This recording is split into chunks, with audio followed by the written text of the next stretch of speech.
Live from Ogasawara, this is the Monster Island Film Vault, Episode 12, Daniel DiManna vs. King Kong 2005.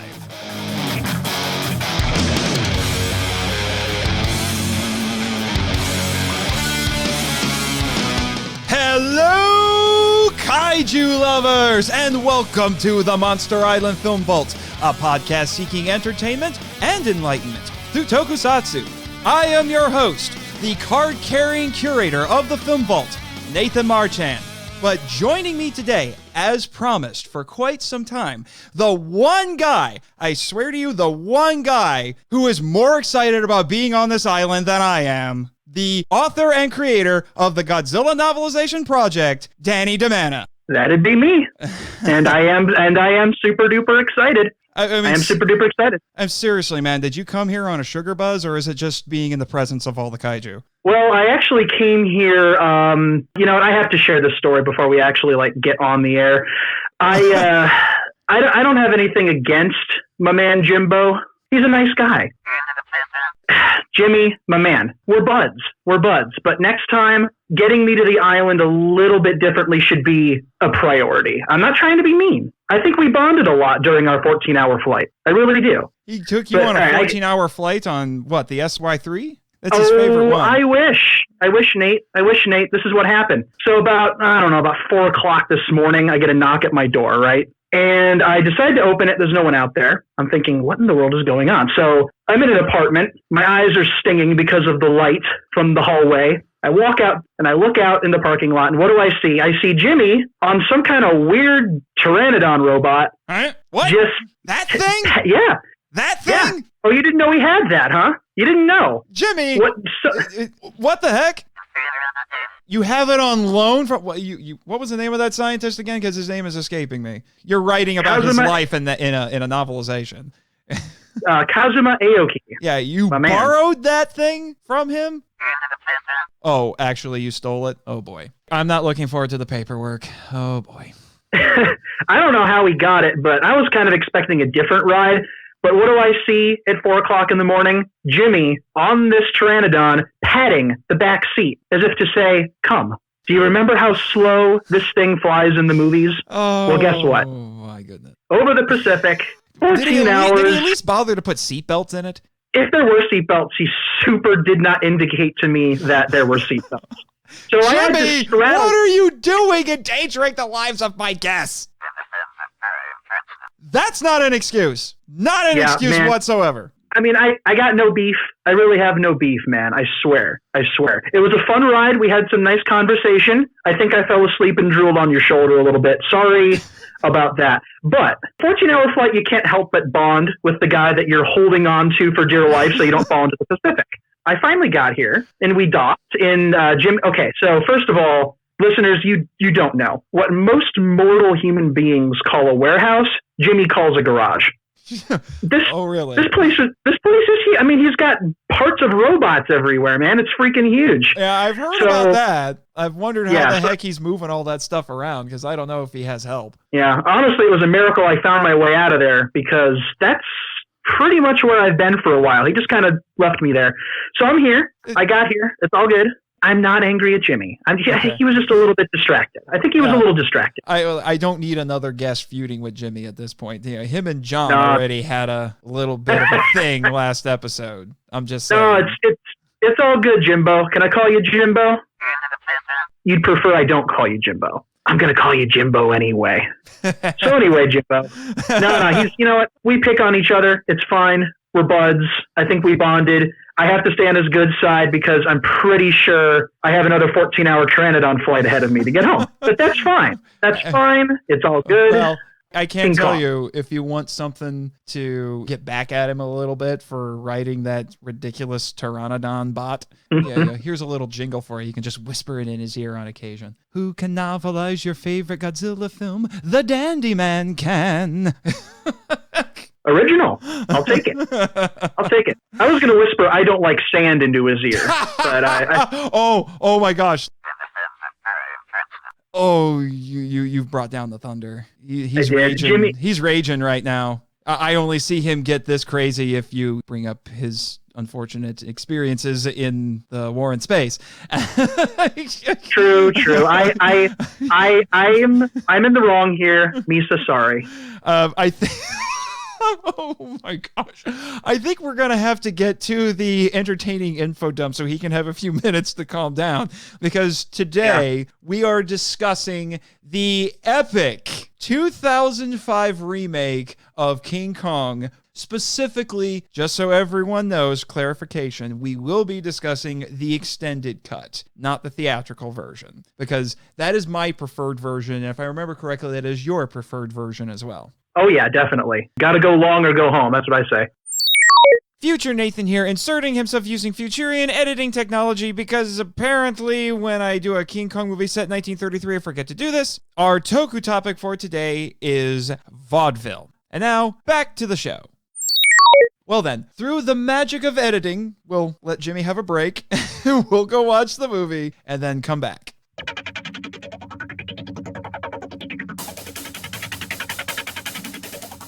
Kong is a lonely and angry giant gorilla worshipped as a god on Skull Island. While he is often a force of nature, he exhibits many anthropomorphisms such as laughter, tantrums, depression, and sign language. When he first acquires Anne, his goal seems to be to take her to his lair and kill her, but later it's to protect her from the dinosaurs on Skull Island and keep her as a companion.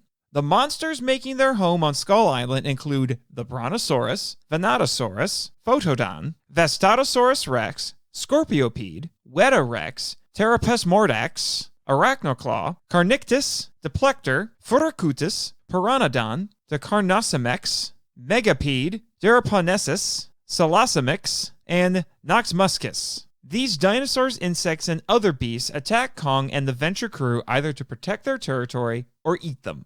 Ann Darrow is a plucky and kind out-of-work vaudeville actress who joins the expedition to Skull Island because she needs work and because she's a raging Jack Driscoll fangirl. After being taken by Kong, she at first tries to escape him but soon bonds with him and seeks to protect him from exploitation. The manic and unscrupulous film director Carl Denham leads the expedition because he's determined to film a movie in an undiscovered location in order to get a contract with a studio. Once his camera is destroyed, he's hell-bent on capturing Kong and exploiting him in a Broadway show. Jack Driscoll is a quiet and thoughtful playwright hired by Denham to write the script for his movie. He falls in love with Anne during the voyage, so he stops at nothing to rescue her from Kong and the monsters after they reach Skull Island. The gruff and pragmatic Captain Englehorn commands the Venture at the behest of Denham, but his first priority is keeping his crew alive. Bruce Baxter is a snooty and cynical actor who's starring in Denham's new film, and while at first resistant, he does, quote-unquote, play the hero for real when the crew treks into the jungle to rescue Anne.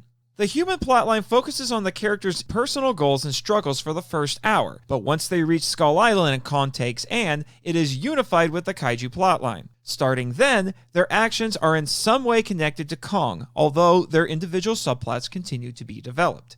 While he is absent for the first 70 minutes of the film, Kong is the problem. The natives built a wall to keep him and the other monsters at bay. They offer maidens as sacrifices to Kong to placate him. Englehorn leads an expedition into the jungle to rescue Anne from Kong, and 17 of them are killed, though the body count was probably higher, by the numerous dinosaurs and giant insects inhabiting the island. They do manage to kill some of them, such as the Furactus, with guns. Kong battles and kills 3 Vastratosaurus rexes to keep them from eating Anne. When Jack rescues Anne from Kong's lair, the big ape fights a swarm of bat-like Pterospormordaxes, killing several. Kong smashes through the gate and many sailors restrain him with grappling hooks and chloroform, but he breaks free. When he reaches the coastline, Englehorn shoots Kong in the leg with a harpoon, and Denham smashes a chloroform bottle on the Eighth Wonder's face, knocking him out. Kong is taken to New York, where he's chained to a stage, but he breaks free after being angered by the flashbulbs of cameras. The military attacks Kong with rifles and anti-aircraft guns, but he destroys a few and eludes the rest. The problem is solved when biplanes are dispatched to attack Kong after he climbs to the top of the Empire State Building with Anne. He destroys several of them but succumbs to wounds from gunfire and falls to his death on the streets below. This is an epic story with multiple characters and subplots, making it the most complex film in Kong's history. However, some characters and subplots receive more development than others. Like the 1933 original, Peter Jackson's remake is a tour de force of special effects. His team at the New Zealand-based Weta Digital utilized multiple techniques including CGI, motion capture, green screens, and even some practical effects. A real freighter was purchased to be used for the venture and refitted to look more accurate to the period. It was painstakingly recreated as a set and as a CGI model. Practical jungle sets were layered into shots with CGI backgrounds in a similar fashion to what was done in the 1933 film. While not filmed on location, New York City was meticulously recreated as sets in New Zealand and in Weta's computers. Depression-era clothing was accurately crafted for the actors. Kong himself was played by Andy Serkis both on set in an unusual costume and via mocap in post-production. His performance brings an unprecedented level of expression and pathos to the Eighth Wonder not seen since 1933. While some effects do look dated now, most still hold up to scrutiny. Thanks to Jackson's background in horror comedy films, this is a fun but often dark and horrific adventure tale with a tremendous amount of gravitas and emotion. While the creatures are presented in a more quote-unquote realistic fashion compared to the original film, this remake still errs on the side of fantasy. In terms of story and content, the film isn't experimental. However, Jackson was given complete creative control thanks to his rousing success with the Lord of the Rings trilogy, so he was allowed to create a 3-hour epic that expanded on the world and characters of the original film. As monster movies go, that was risky, but it wasn't unprecedented for Jackson and company. As a remake, the film reinforces the style of 1933's King Kong with its characters, setting, story, and mythology, among other things. It also reinforces the styles of King Kong Escapes and the 1976 remake of King Kong by giving the Eighth Wonder a quote-unquote love interest who sympathizes with him. As a fan of the 1933 King Kong since childhood, Jackson had wanted to remake it for years. He was given the chance by Universal Studios in 1996, but the studio canceled the project to avoid competition with Disney's remake of Mighty Joe Young and TriStar's ill-fated Godzilla. The project was revived in 2003 after the success of Lord of the Rings. The film was a loving tribute to the 1933 original intended for Kong fans, monster fans, Jackson's fans, and filmgoers alike. The film grossed $562.3 million on its $207 million budget, making back 2.5 times its production costs and becoming one of the top 5 highest-grossing films of the year worldwide. It was a critical hit as well, with an 84% rating and 266 reviews on Rotten Tomatoes and a 7.2 on IMDb with 377 votes. It was nominated for several Oscars, winning for Best Special Effects, among other awards and wins.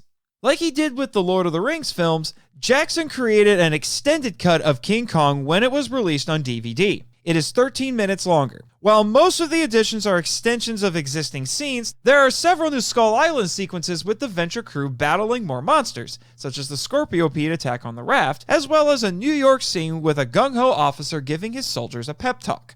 There are many forces at play. The vaudeville theater where Ann performs is closed due to a combination of the depression and growing disinterest, which compels her to consider work in burlesque and then take Denham's offer to be in his film. Denham is working against a studio system that limits his creativity and ambition. Jack writes a screenplay for Denham because the depression has made it difficult for him to succeed as a playwright. Nature and civilization collide when the Venture crew fight Skull Island's monsters to rescue Ann, and again later, but in reverse, when Kong is taken to New York. Kong desperately seeks a companion with the sacrificial brides, but none of them satisfy. Superstition and modernism clash when the protagonists meet the violent Kong-worshipping natives. Militarism conflicts with nature when the army battles Kong in New York. Unlike Marion C. Cooper before him, Jackson intentionally infuses themes into his film. Anne stands up for herself by refusing to sell herself, so to speak, as a sex object in burlesque theater or in Denham's film. Denham's ambition and unscrupulousness brings about the deaths of 17 crew members, as well as the downfall of Kong and himself. Bruce Baxter puts aside his ego and cynicism and becomes a real-life hero when he helps save several characters from the pit. Jack learns to commit to his passions, in his case, theater and Anne, despite overwhelming opposition. Jimmy, quote-unquote, grows up under the mentorship of Mr. Hayes while having his mettle tested on Skull Island. Ann learns to trust Kong after he saves her from monsters, and she in turn does what she can to protect him from exploitation, showing that compassion should be extended to the lonely. Like in many of his films, Kong breaks his chains, potentially symbolizing slavery. Denham quotes an old Arab proverb, "And lo, the beast looked upon the face of beauty, and it stayed its hand from killing. And from that day, it was as one dead." However, it's framed as a tragedy since Kong dies heroically as a misunderstood monster, with Denham remarking, "It was beauty killed the beast." I have fulfilled my contractual obligations, and thankfully this wasn't as long as the film. Let's see if we can do that with the Toku Talk.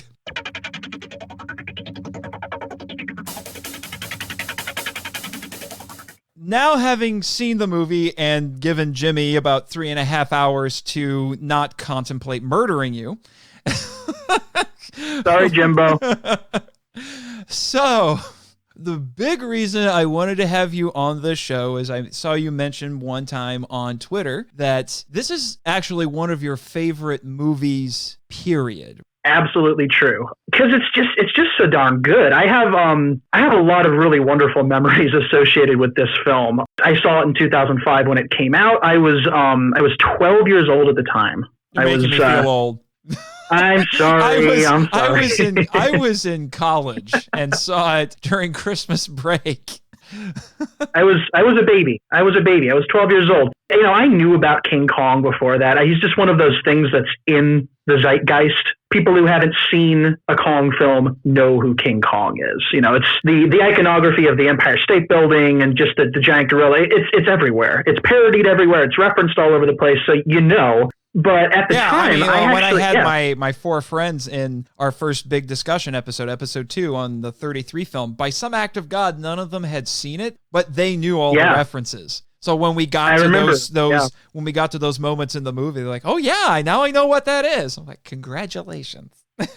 You've joined the club. When the movie came out, I remember you talked about how you saw the 76 version before you saw the 33 version. My first Kong was 2005. That was my first exposure. Yeah, that was it. Really? Your first Kong was 2005. That's a good place to start. Yeah. As I mentioned in that episode, I believe my first Kong movie was King Kong vs. Godzilla. I can't remember if it was before or after. I know it was pretty close to it, but I know I read the Lovelace novelization because I found it at my local library. And I don't remember if that was after that or not. I knew about Kong. I knew about the original movie. I knew a lot of things, but I was a kid, right? I didn't have a huge frame of reference for it. And I remember sitting in the theater watching this thing unfold. And of course, that was the slightly shorter theatrical version, of course, because 13 minutes shorter, I think. Something like that. I looked it up on IMDb and it's billed at, I think, 3 hours and 7 minutes, but the version we watched today in my screening room was 3:20. Yeah, it is not a short. Both versions aren't short, but I prefer the extended cut. But only Peter Jackson can make a 3-hour movie about a giant monkey. Hold it, Jimmy. I see. You were gonna pipe in. I get it. Kong is an ape, not a monkey. Yes, VeggieTales tells us so. Moving on. If you can't trust VeggieTales, who can you trust, right? that is true. Larry the Cucumber knows everything. I'm just saying. This is another piece of my childhood there. I remember sitting in the theater watching this film and being just completely riveted and on the edge of my seat because, again, I'm a kid. I didn't know how it was going to end. I assumed how it was going to end because it's pretty apparent that he's not going to make it. But I remember sitting in the theater and thinking, my God, if they kill this monkey, then I'm going to be very, very, very sad. That's exactly what happened. And of course, I saw it all play out and it just hit me in the gut. I mean, I could go on and on about why I love this film. And I will, likely, while we are talking about it. But I don't want this episode to be as long as the movie. I'm just saying. We'll have to reel ourselves in at least a little bit, I think. For sure, because there's a lot to talk about. There's something interesting going on in pretty much every frame of this film. And if we were to talk about all of it, we'd be here until probably June. I don't know. Yeah, something like that. There is so much detail packed into this movie. I was realizing that while we were watching it. It's just like every single frame has little hints at world building. And yeah, this is, it's 1933 New York. I get it. Most of the actual world building, if you want to call it that, is when they're on Skull Island. But there's just so much detail packed into it. There are little Easter eggs that are in there. One of my favorite ones is Denham gets annoyed that an actress, I can't remember who, I had it written down someplace. Was it when he was talking about Faye? Was it actually Faye Ray? Yeah, he said Faye's the right size for the costume. She's doing a picture with RKO and dun, dun, dun. and then Denham says, Cooper, I might have known. I might have. That is Easter eggs. Genius. And before that, there was a joke about how Universal needed stock footage really bad. There are Easter eggs all over this film, and that's something that 12-year-old me didn't pick up on because I hadn't seen the previous version. But being older and looking back with, obviously after that film came out, I sought out the 1933 film pretty darn quickly, and I quickly realized how much of a connection there is, right down to the fact that certain rooms in the Venture are decorated with spears and drums that were used on the set of the original movie. And then when we get to the Broadway scene when they have Kong on display in the theater, it was straight up. It was Max Steiner's music, and the costumes are like the 1933 film, and exactly. It was a giant tribute. It's because Peter Jackson is a super fanboy for this stuff, and he has a collection of Kong memorabilia that is unbelievable. And I'm pretty sure every piece of his Kong collection is in this movie somewhere, right down to when Adrian Brody gives Jack Black the what is it, like a 15-page script, and then tries to bail on him. That was the actual Edgar Wallace script from 1932 that he's thumbing through. I do remember that. I bet they had to handle that with kid gloves. I wouldn't have even wanted to touch it. I mean, I would have been terrified that I'd destroy a piece of history, but my God, it's just everywhere. And it all comes back to one of the reasons that now, 15 years later, that's a long time, me looking back at this film now, I have a new level of appreciation for it because from top to bottom, beginning to end, 3 hours plus, it is a love letter to the original movie, and it's a remake made right. It's a remake done with integrity. Yeah, I think that honestly, if you're going to remake or you're going to reboot something, there's two reasons to do it. For one thing, if you want to work on a remake or reboot a good movie, you have to do it like this, where it's meant as this love letter, this tribute to it, because nowhere do I feel like Jackson or anybody working on this movie is trying to upstage the original film. Absolutely There's true. nothing but love for it. They clearly love the original movie. They're just taking that story and trying some different things with it and expanding on it, but it's not in a way to say the original movie's bad. That was not their intent. The other way I think you should do it is if you find something that's bad and you say, how about we actually do this right? I can only think of one time, and I'm sure maybe Jimmy or listeners, if they want to send in some feedback, I would love to hear this. If they can name some other remakes where it was a bad movie and it was done well, and the only time I can think of where that happened was Kaneko's Gamera trilogy. Yeah, not a bad comparison. I actually think it's one of the interesting changes in this version is Jack Driscoll is a playwright, and as a writer myself, and I'm sure you might appreciate this as well, we get someone like us in this movie. Absolutely. And again, that's something I appreciate more now than when I was, just barely double digits old when I saw the film the first time, is the fact that so many of Jack's lines stick out to me now because he is a playwright. He's writing a story. Things like the fact that it almost feels like they're writing the adventure that they're actually going on as they're going on it. And interesting lines that he has where he talks about actors, they travel the world and they're always looking in the mirror. And then that's when Anne sees him in the mirror, which is a cool moment. And him just kind of talking about hey, you changed my dialogue. It's cool. By change the dialogue, I mean, you're using the original script. Yeah. That's kind of the inside joke. That was one of the scenes where they literally just copied and pasted lines from the 33 film and put it in there. Women are a nuisance on ships. I actually love that they did that. That entire entire little moment is so great because it takes a little bit of the magic of their Ann and Jack's relationship from the original movie and puts it in here. And I almost interpreted, because again, it's implied that that's not what Jack wrote. I think this is awfully exciting. I've never been on a ship before. I've never been on with a woman. It's implied that they each did their own thing with the script and didn't follow it. And then later on, he says, it's not what I wrote, but I still enjoyed it. It was funny. I thought you were funny. I thought it worked. You don't have to be nervous about it. I almost feel like that reflects Jack's change of character in the film itself, because he's not what was originally written. In the original film, Jack's the first mate of the venture, plain and simple.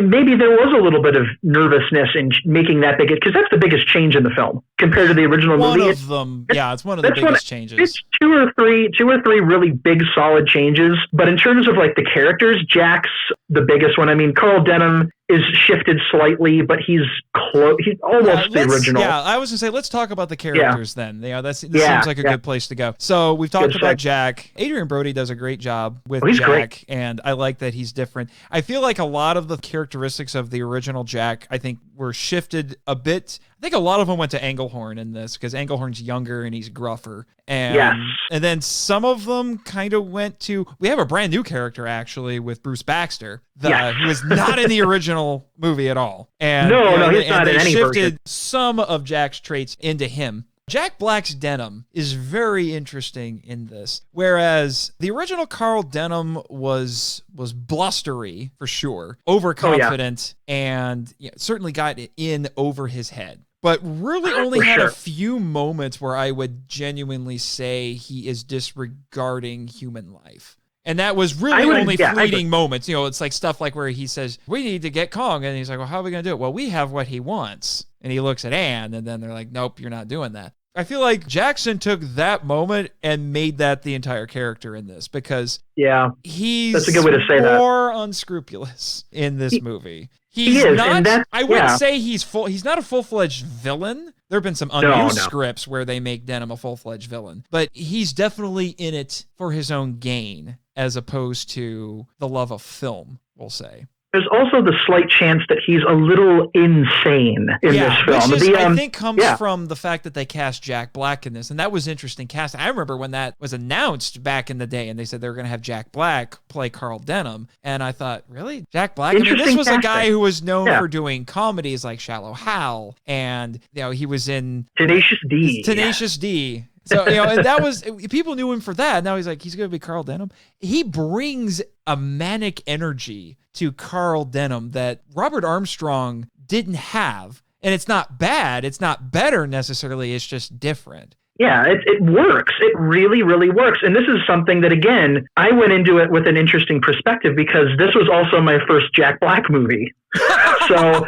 him on screen as Carl Denham was my first exposure to him. And later on, I found out that this was like his casting in the film is one of several key reasons that a lot of monster fans in particular don't really dig on this film that much. I mean, there are other reasons as well, but a lot of people just couldn't see beyond the fact that that was Jack Black. And so they couldn't take him seriously as Carl, which isn't really a reflection on the film itself. It's a reflection on the viewer, but I never had that problem. And I think he's actually quite, even if unexpectedly, brilliant in this film. I think he brings it. He's focused. Like a lot of his moments in the film are just his face. Like they're close up on his face. There's a lot of facial close-ups in this, though. Yeah. I mean, a lot of the movie does, but when it hits on, like, each one has a different kind of a connotation. Like, Anne, you see her worried, or you see her scared, or you see her kind of caring about Kong close up. When it hits on Jack, I feel like there's a lot going on. Jack Black, not Jack. Jack Black, Driscoll. Right? Yeah, Jack Black, not Driscoll. I don't know why I'm not saying going to be mildly confusing. There's a lot of Jacks going around. It's Jack and Jack in the King Kong story. But Denham, I'll say that. Like when his eyes are always doing something, like he's always focused on something, usually on where his camera is. Yes. And that's one of the things that really jumps out at me as being beneficial for the film in the extended cut. There's a moment when they're climbing out of the spider pit where he has his line about, right before you drown, your life flashes before your eyes, and if you're an American, you get to see it all in color. And he has that twitch, he has a mouth twitch and an eye twitch where it looks like he's starting to go a little nuts.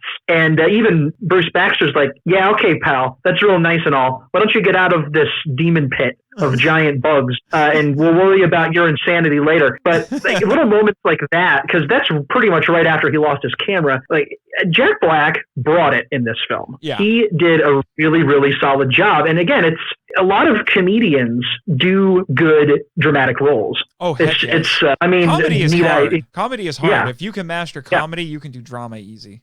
Robin Williams, need I say more? You would think it would be the reversal, because people have this idea that people who are funny, the humor comes easily to them. Like, you'd be surprised.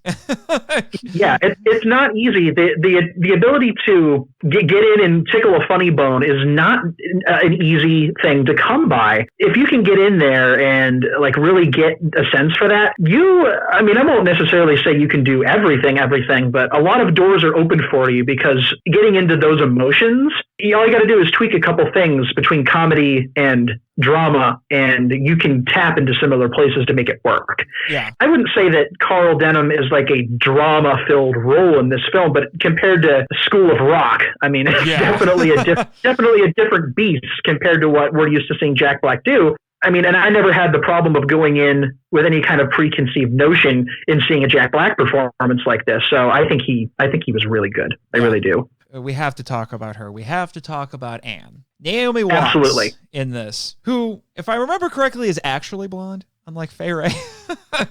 She has slightly darker hair. She wore a wig for this film, much like Fay did. Okay. She's not as dark haired as Fay was, because Fay was a brunette, and according to certain people involved, she claimed she went out and got that wig herself. You can't have a King Kong movie like this and not have the blonde hair. So Naomi, only once have they not done that. That was King Kong versus Godzilla, and I think King Kong's like, "Hey, look, Mie Hama, I can skip blondes. I can skip blondes once." I'll make an exception. Mie Hama. Because the thing about her performance in this film is that all of the other, like having Kong with the girl is such a thing. Every movie has to do it to some extent. But before this film, there was only one Ann Darrow. Aside from the Mighty Kong cartoon musical that they did, where there was an Ann Darrow. That thing's weird. I wondered if I should cover it in this, and I decided it's not really a real King Kong movie, so I'll skip it. And then Godzilla vs. Kong got shuffled around. They're like, well, dang it, I probably could have fit it in the schedule because I needed filler. But the other movies I was going to do after that, so okay, well, I'm not going to break the schedule that hard. But for all intents and purposes, there was only one. It is funny to think about that, because it is such a trope in the Kong films. But there had only been one, and that was Fay. And if they were going to cast anyone, I mean, they don't look completely similar, but when you put them in she has the same coat and the same hat and dresses throughout the film. She looks just like her. That scene early on after the theater gets closed and she's wandering around the street, and I'm like, that's Fay Wray's costume. They found it. That's Fay Wray's costume. She looks exactly the same. I love it. In fact, luckily for Naomi Watts, she had the opportunity to actually meet Fay Wray when they were doing pre-production of the film, because I guess Peter Jackson knew her. And they went to go see her. Naomi Watts shared this story about how Fay Wray still talks like a character in a 30s movie. Because he walked in and Peter Jackson walked in and was like, "Hi, this is Naomi Watts, and she's going to be Ann in my new King Kong." And she's like, "What? Her?" You know? Yeah, there's only one Ann Darrow. I'm Ann Darrow. Yeah, I'm Ann Darrow. Yeah, but then she said that they hung out for a little while, and when they were done, Fay Wray said, "Ann's in good hands." So she gave her seal of approval on Naomi Watts, her blessing, I guess you could say.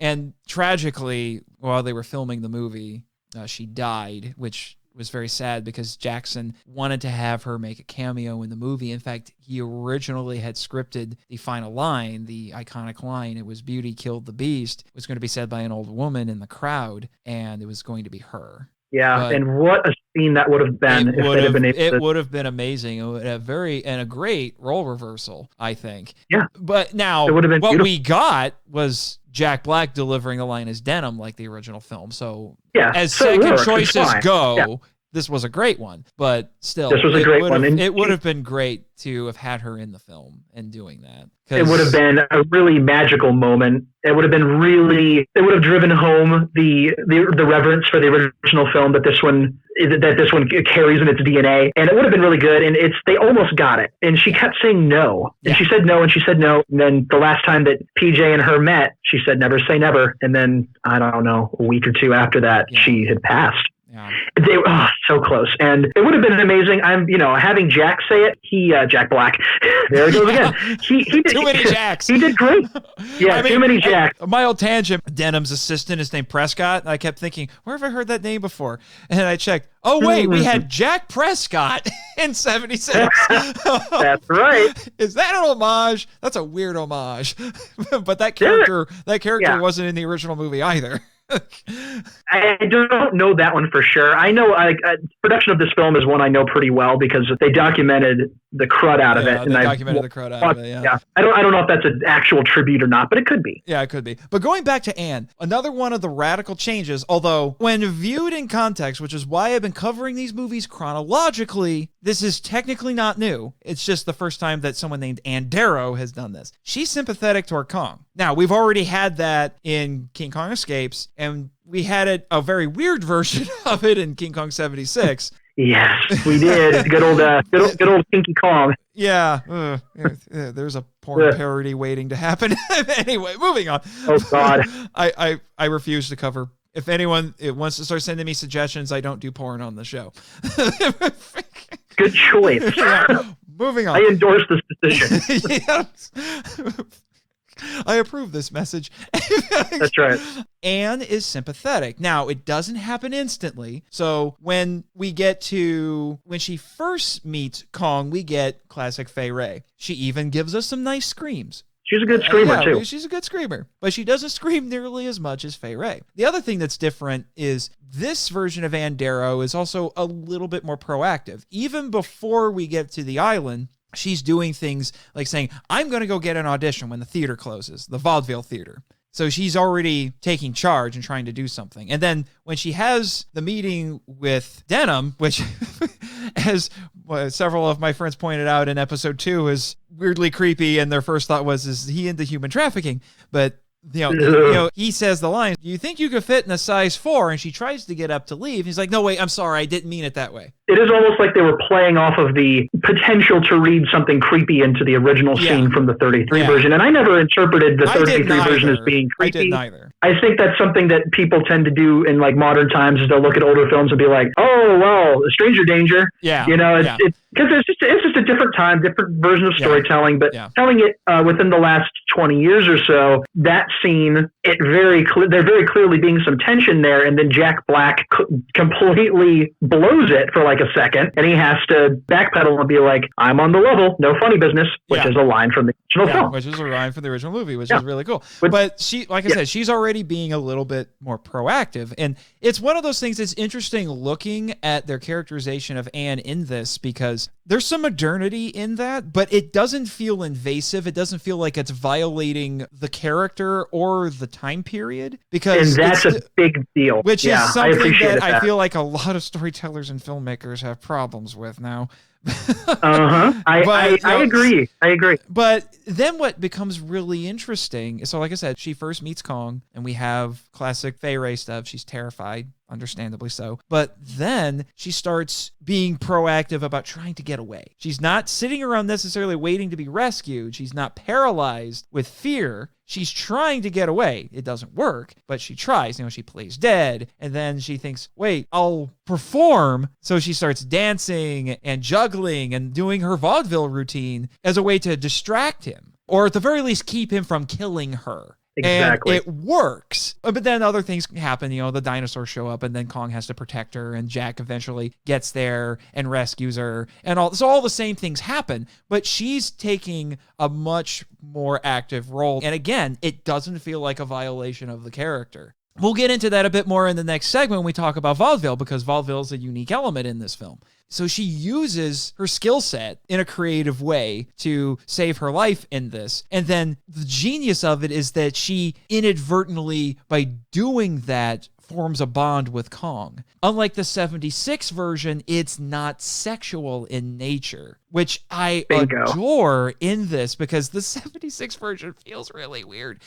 And a little bit icky. But with this one, and that goes to how they were characterizing Kong. So I guess we'll save that for a little bit later. But because of how they're characterizing Kong, she forms a bond with him and it doesn't feel weird. It feels like a friendship. And that's why I really like this. So it's one of those things where it's an element of the story that is serving more than one purpose. This is a wonderful, wonderful reimagining of Ann Darrow. I can't say that enough. I completely 200% agree. They were really walking a fine line between being respectful of the original film, the original character, but also making sure she wasn't a damsel. That's not the kind, you can't tell that kind of a story anymore. And it is more realistic the way that they did it anyway. And the way that they do it is really, really like just super solid. From beginning to end, she's built up as a character. And, that's generally how I refer to it as. I don't see a character as like a male character or a strong female character.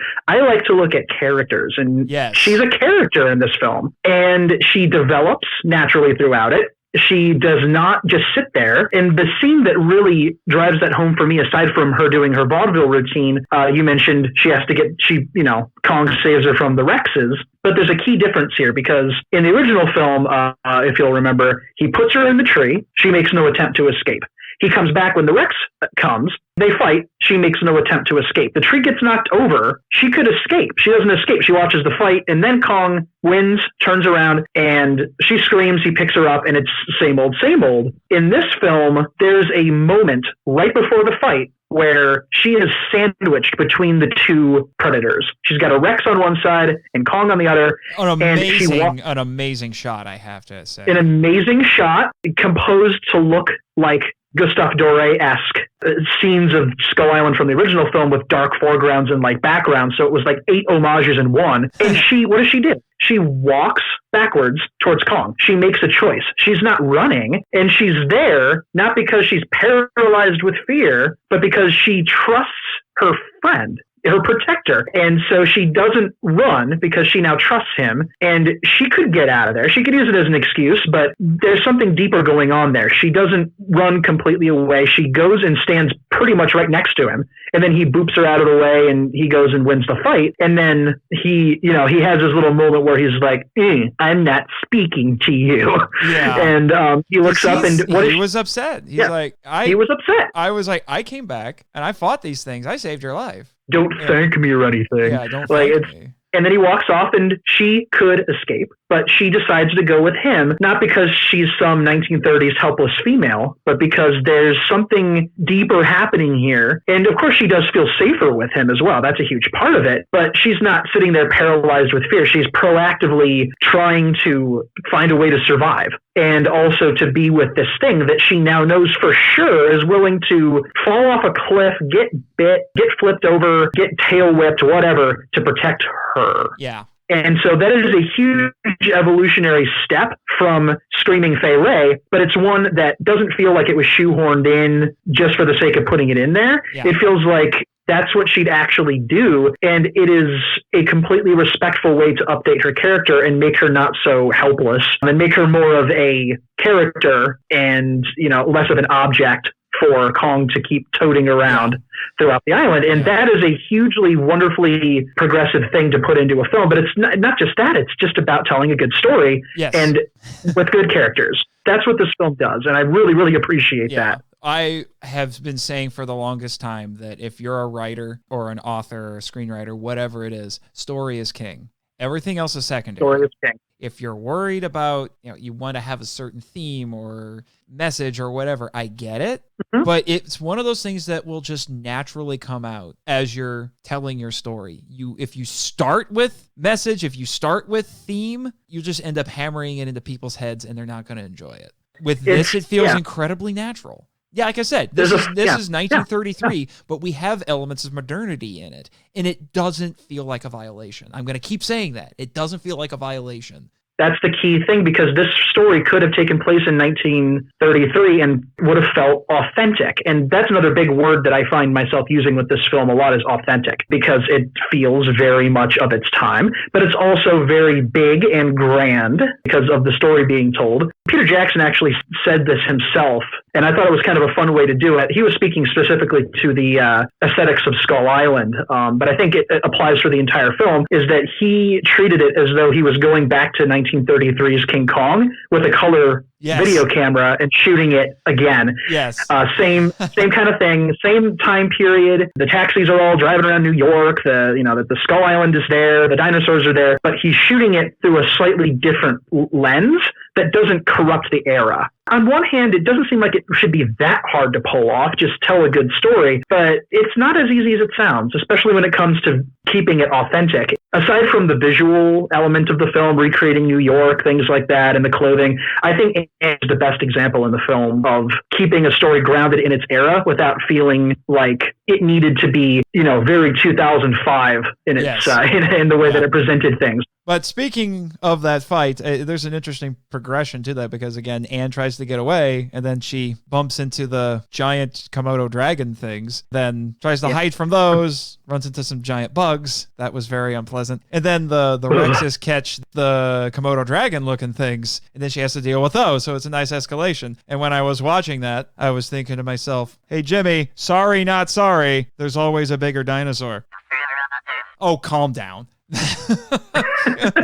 I think he's had enough of that for one podcast. Sorry, Jimbo. Probably. Even though I would love to transition to talking about some of these newer characters that are not necessarily in the original, but we need to talk about Kong. This is a great time to talk about Kong, the other big character in this film. The big character. The big character. And again, we're doing a different spin on Kong without violating the core of the character. Because one of the things that bugged me, and if you've listened to enough of the previous episodes to know this, I've come across way too many essays about, I have read too many essays on this big ape and his movies. But there was one that I kept coming to because it was driving me nuts, where this guy insisted that every Kong movie, he didn't mention the 2005 one, but he said that every Kong movie that came after 33 infantilized him. I'm thinking that is incredibly unfair. And I have a feeling he would probably still make the same argument in this. But it's because in the original movie, Kong is a beast. A curious one. I don't think there was anything sexual going on in the movie. I don't take a sexual interpretation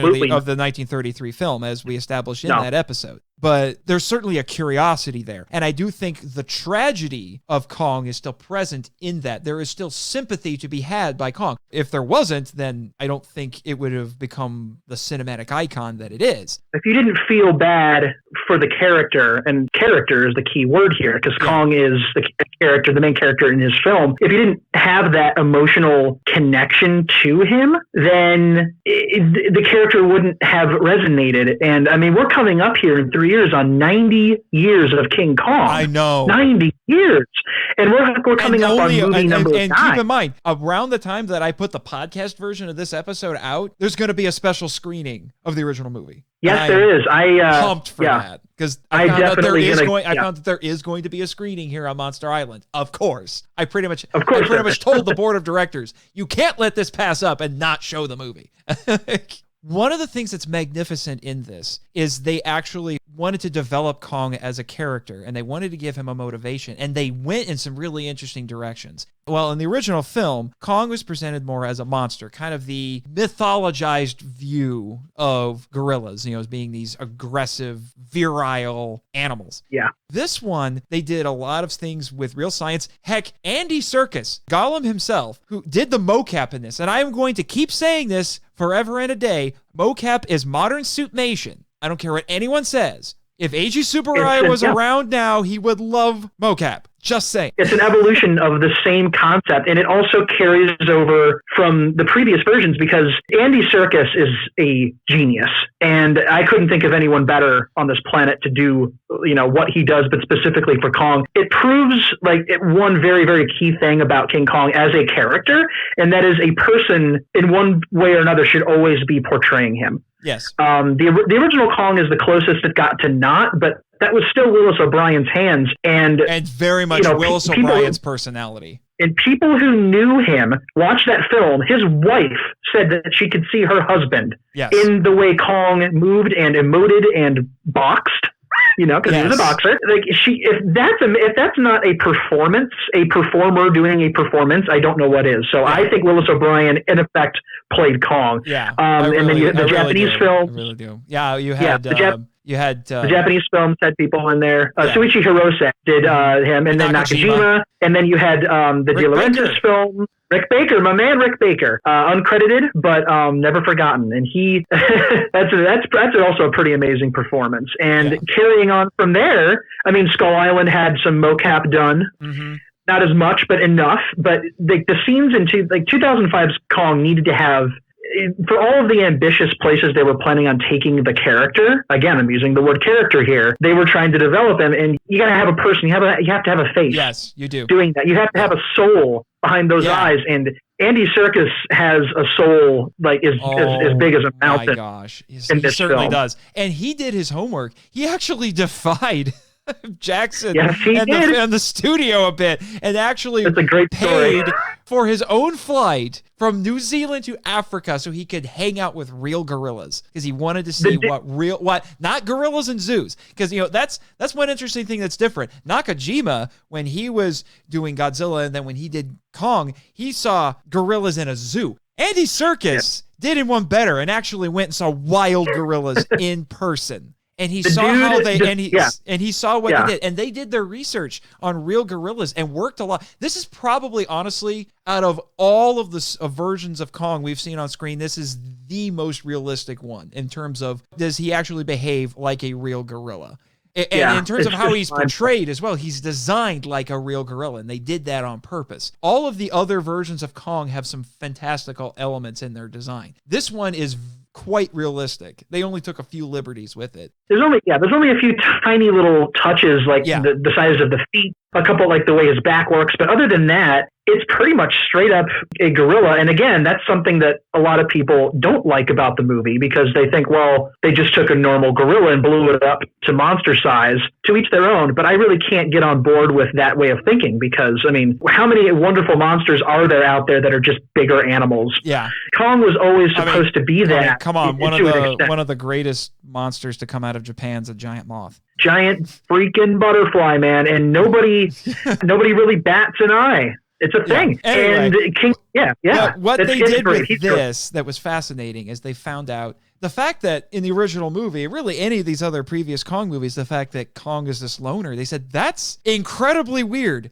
because real gorillas are very social animals. They live in groups. They're incredibly social. They need each other. So the idea that you have this lone gorilla, that's an outlier. That is incredibly weird. And my understanding is the reason why a lot of animals, they form packs or groups like that is because they can't survive on their own. In one form or another, they get taken out by predators or something. That's why they form packs. So the fact that Kong is by himself, they use that element where he's just like this rogue gorilla, and they use it to their advantage because there's an implied backstory. We really only get it in that there's bones of what looks like dead giant gorillas, which really gets expanded upon once you get to Skull Island. Yes. Yeah, so they're really making it clear. Kong is the last of his kind. And by extension, that's possibly why the natives are sending him brides and why he gets angry. He's angry because he's alone. That's what this boils down to. He's angry and he's alone. He is the last of his kind. You may have seen, just like in Skull Island, they talk about in Skull Island, he may have seen all the other members of his family die. So they anthropomorphize him in a way just like that, but so he's angry because of that. And then these brides just don't work. They're not the same thing. I read an essay in Tracking King Kong that actually made the argument that this King Kong is not motivated by sexuality. He's not hoping to mate with any of these brides, or maybe there's a level of frustration with that for him because he can't. He can't have a companion like that. So that's why he,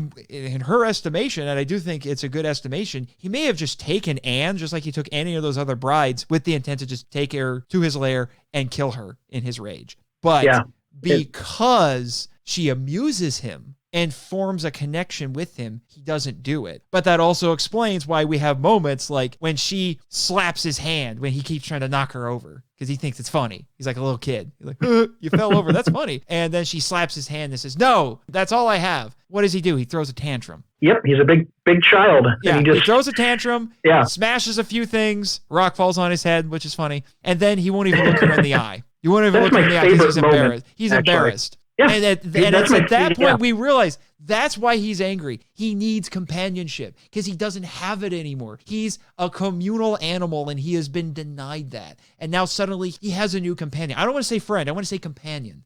Yeah. And he disappointed her. She spurned him a little bit and it upset him. And that's what makes the whole rest of the story work. It's not an infantilization of Kong. Kong, if you want to still look at Kong as some sort of a masculine figure, that's still present in this, but he's a wounded masculine figure. I don't think there's any shame in that at all. It makes him much more interesting of a character. So then you're feeling for him, and it adds to the tragedy at the end of this. I can't begin to tell. I mean, you saw it when we were watching together. I'm like, I haven't seen this movie in a long time, and I'm getting emotional. You get to the last 20 minutes of this movie. I'm getting emotional. I'm getting emotional about a monster movie. I haven't felt like this about any of the other monster movies I covered on this show. I can't even name any kaiju film I have ever seen where I get this emotional, other than maybe Godzilla 54. That one can tug on you, but different reasons. But it definitely can get, but it can get in there. Yeah, I am not afraid to admit I was pretty darn close to tears when I got to the end of this movie, and again, I'm not afraid to admit it, it's hard for me to get through this film, especially the ending, without a few tears. It's so well built. The scene with her doing her performance, and then that's actually my favorite moment of Andy Serkis's performance in the entire film is when he has his tantrum and he has this very sheepish look on his face, and he just kind of realizes that, wow, she means business. I think she has power over me right now. You know what I mean? And that's where it really begins. And it builds throughout the entire film to Kong's very, very end. To the end of that character, to the end of his life, to the end of his soul. Having gone on that journey, it just makes it all the more crushing, because I think that's something really beautiful that this film did, because the 33 Kong gradually builds up interest in Kong and some sympathy, but most of the sympathy for Kong comes at the end. Or maybe when he's being gas bombed. You know, like you kind of feel bad for him, and then you put him on display, and it's just awful to see him up there like that. Yeah, and at that point, because the audience at that point is thinking, okay, he did terrible things, but now you're just exploiting the poor thing. I am exploiting him, and it's terrible. And by the time he climbs the building, we're rooting for him, and we hate those airplanes, and we want him to. Which is why when he takes one of them down in the original film, it's a cathartic moment. But it's the inevitability of tragedy. He can't live through that, and so when he dies at the end of the 33 film, we've gone on this emotional roller coaster journey where we're scared of him, then we get him, and then we're rooting for him, and then when he dies, it's awful. This film takes what the original film did in that regard and builds it up to almost operatic levels of tragedy. I said about in episode 2 that the original Kong film, and I'll say it about this one too, you can't look at Kong 33 and look at it realistically, unlike some of the essays that I've read. It's mythic, not realistic. This is also mythic. It takes that mythicness and kind of cranks it up to 11, and then throws in some elements of Greek and Shakespearean tragedy while it's at it. It's very Greek because, and again, you mentioned this in a previous episode, the question of, is Kong a tragic hero? In this movie, he is. In this movie, he absolutely is. There's no question about it. He's a tragic hero in this one. In Greek tragedy, what happens to what happens to the main character in those stories? A lot of times they were about people that suffer terrible, horrible, cruel fates, even though they have done no evil. And Kong, is trying to survive. He's very vicious, but you could say that he's not evil. Kong's not evil. He hasn't done any evil things. He's defended himself, and he's been lonely. He is a victim of, the circumstances of his life. But what does he do? He ends up having this horrible, crushing fate, which is very Greek tragedy. It's the same idea behind one of my favorite monster movies, the original Wolfman from 1941. Oh, yeah. The idea of Larry Talbot being a man who has not sinned, yet is struck by the gods, if you will, with a terrible curse that he cannot escape, as the sequels proved. Not even death can cure him of this horrible thing. He's a good man, and Kong is a good creature. It is very operatic, and it is very tragic, and it is mythic because, and again, you've mentioned this before, and I 200% agree. Kong's story is not a literal thing. It is a myth. And that's why movies like King Kong and, Star Wars does the same thing because it's very mythic. The first few films very, very much tap into that. The hero's journey. I wouldn't say Kong is a hero's journey because it doesn't hit all of the points that like Luke Skywalker might, but it's all very connected because we resonate with those stories. We resonate with hero's journeys, and even in the case of Kong, where it could be argued that it's not strictly like a hero's journey in the sense that like Joseph Campbell might talk about, but he is a hero who meets a fate that he does not deserve. It's just so crushing. So the way that the movie ultimately builds on Kong's character throughout the film, we see him be vicious. We see him be a little ashamed of himself. We see him doing some not human-like, but he's never physically anthropomorphized, which I like. He laughs on a couple of occasions, and he even almost signs with Anne at the end. Yes. Beautiful. So it's almost like they're talking to each other, but they're not because he's not being anthropomorphized in a very physical sense, but it all builds because of the character that we see. Andy Serkis's performance, how Anne reacts to him helps build our understanding of his character, and it all comes together in a way that the 33 film didn't. Not saying one is necessarily better than the other, but just saying that it's different. Both are equally valid in trying to get us to that end point because it's the same story, and Kong is going to fall off that building no matter what. Mm-hmm. And it's all about how we get to that moment and how it's going to make you feel. Because if the Kong at the very beginning of either of those films had fallen off a building, you probably wouldn't feel too bad. But at the end of the film, we have gotten into his head and into his soul, and we understand him. And this version of the film does that in a way that's like just utterly masterful. And so by the end, it's one of those not a dry eye in the house kind of films. Absolutely. Fine, Jimmy. Yes. Danny and I were hugging at the end because we needed a little comfort. There, I said it. Was an emotional time, man. It was an emotional time. Yeah. Where were you during the screening, Jimmy? Where were you? Oh, getting everything ready? Sure. As far as excuses go, I'll take it. It's fine. It's fine. Or maybe he was prepping that Pteranodon bot for you. Probably. I really hope I don't have to fly that thing home. Unless I get to keep it. If I get to keep it, I'll fly that thing to work. Oh my God, can you imagine? That would be very interesting to say the least. But everybody's pulling up and I'm gliding on my Pteranodon. I can dream. The winter would be problematic, but never mind. But no, now let's talk about some of these new characters. We have a few new ones that weren't necessarily in the 33 version, although as you hinted at before, some of them are lifted from the novelization because the novelization had a slightly different cast of characters. The most obvious one, as we hinted at before, is Bruce Baxter, played by Kyle Chandler, a man who has bragging rights for life as far as I care, because this man has been in a King Kong movie, a Godzilla movie, and is going to be in Godzilla vs. Kong. So he's been in a Kong film, a G film, and he's going to be in the crossover. He's been in approximately one more Godzilla and Kong movie than I'll ever be in. So, I mean, like that. You put that on my tombstone, man. That's awesome. I'm just saying.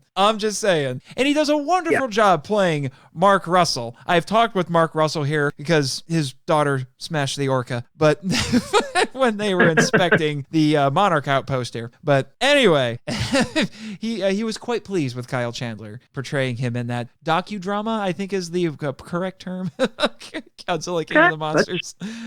Remind me, I need to try to meet him before I leave. I got a list of people I want to meet before I leave. Yeah. He's on there. We have some very interesting people working here. But anyway, so we have Bruce Baxter, who, like I mentioned before, kind of took on some of the characteristics of the original Jack Driscoll. And he's a wonderful addition, and he's funny. They're definitely playing up how he's this typical Hollywood leading man. There's some interesting lines that he has in reference to that. You know, he has an exchange with Denham where he says something about, I just play a hero in the movies. The real heroes are bald and have beer guts. Yep. But then 15 minutes later, he's swinging on a rope, gunning down giant bugs. So again, put it on my tombstone. Yeah. I'll take it. So he becomes that hero eventually. He's kind of comic relief, but he's not full-fledged comic relief. But a lot of the humor of the movie does kind of revolve around him, or some of Jack Black playing Denham and some of the antics that he gets into. I actually like him as an addition in this. Yeah, I think he's really good. I think he takes, because again, we talked about how Driscoll was kind of almost split up. Driscoll's an entirely new beast from how he was in the original movie. And I think the original attributes of his character were kind of split between him and Mr. Hayes, who we'll talk about in a second. Yes. Bruce Baxter is just so fun. I mean, even his name just oozes like early 30s, like matinee. I mean, one of my favorite gags in the film is the gag with the mustaches and all the stuff drawn on the which Peter Jackson drew on himself. Fun fact. That's great. Which is hilarious. They manufactured those posters. Those are fake movies. Those are fictional movies. Oh yeah, those are completely fake. He said he took he ended up taking one of them home and hanging it in his bedroom. Yes, which I thought it's hanging up above his bed. But that's one of my favorite gags. And you said he's not really comic relief. I'd say he's like, if you were to literally take the term comic relief and make it very literal, he is a funny character that does relieve us of some of the tension during a couple of scenes. So he's not like an insane comic relief character that doesn't feel like he fits. No. But he does have an element of relief to him, and he fits into the story in a very organic way, which is kind of difficult when you're dealing with a film, 1933 version, that had a handful. You count the number of main human characters on one hand from that film, and it's very streamlined and it works. And some might argue that adding extra characters like that doesn't really, like, why would you do that? But it's not about fixing the 33 film. Like I said, it's about looking at the same story and enhancing it and putting a couple of other fun little things in there. And it doesn't get much more fun than a pompous 30s matinee, dude who was in a movie called Dame Tamer. Yeah.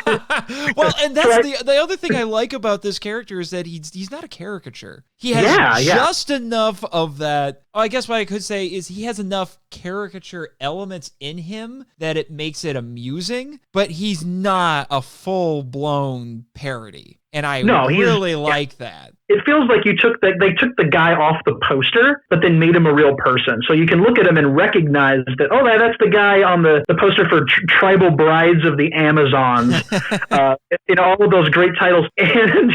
But like, this is him in real life, and he's just like a frustrated guy who thinks that he's a big movie star, but they put him in this teeny tiny little cabin. And what's the first thing he does is he hangs up posters of himself. So he looks like the person he's supposed to be, but he's not a caricature of that person. Yeah. He's himself. He's a character, and he's a hoot. I'm sorry. He makes the mustache gag with the comb. I always laugh at that. Yeah. I have never not laughed at that. That doesn't come across as lame. It works. It works. It works. It works because this is the kind of movie that it is. It's set in the kind of era that you would expect it. Drawing the mustaches and all that on the guy. I mean, that's kind of a old, even kind of juvenile joke, but it, for whatever reason, works in this context because I think it's the kind of movie and the kind of era that it is. Funny is funny, man. I'm sorry. Like, funny is funny. We'll touch on that a little bit later when we get into the topic for this episode. But dude, like, it's drawing mustaches and monocles on. It's funny. Yeah, it's funny. Yeah. It's not the funniest thing on planet Earth, but it's funny. Yeah. And then you mentioned Mr. Hayes, who I think is interesting. They didn't really address this, but again, that's kind of one of those little bits of modernity coming in here. We have a black man. Yeah. I think he's the first mate on the ship and not Jack Driscoll. He's Driscoll. He's basically Driscoll. And he's so cool. Yeah.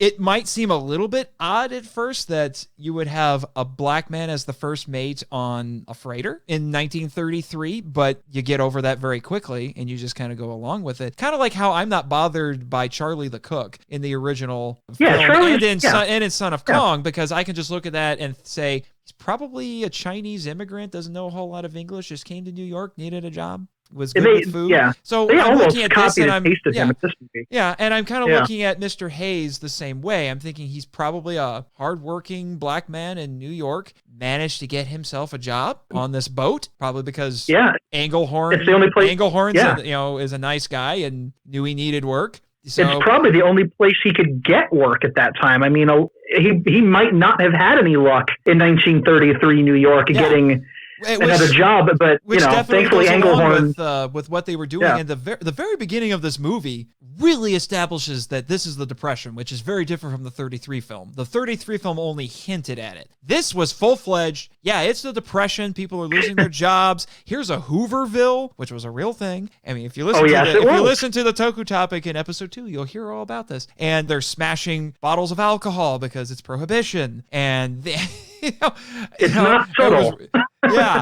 All of these things, they make it very clear that's what this is. He's already probably dealing with racism. You add the Depression on top of that. I like to imagine he probably worked and scraped really hard to get that job on there, and Englehorn must really like him. Englehorn doesn't strike me as a racist. No, Englehorn is portrayed throughout the film as a good man, and he doesn't strike me as somebody who would, for sure, but he doesn't strike me as being a prejudiced jerk who would look at a person and say, I'm not going to hire you because you have a different skin color than me.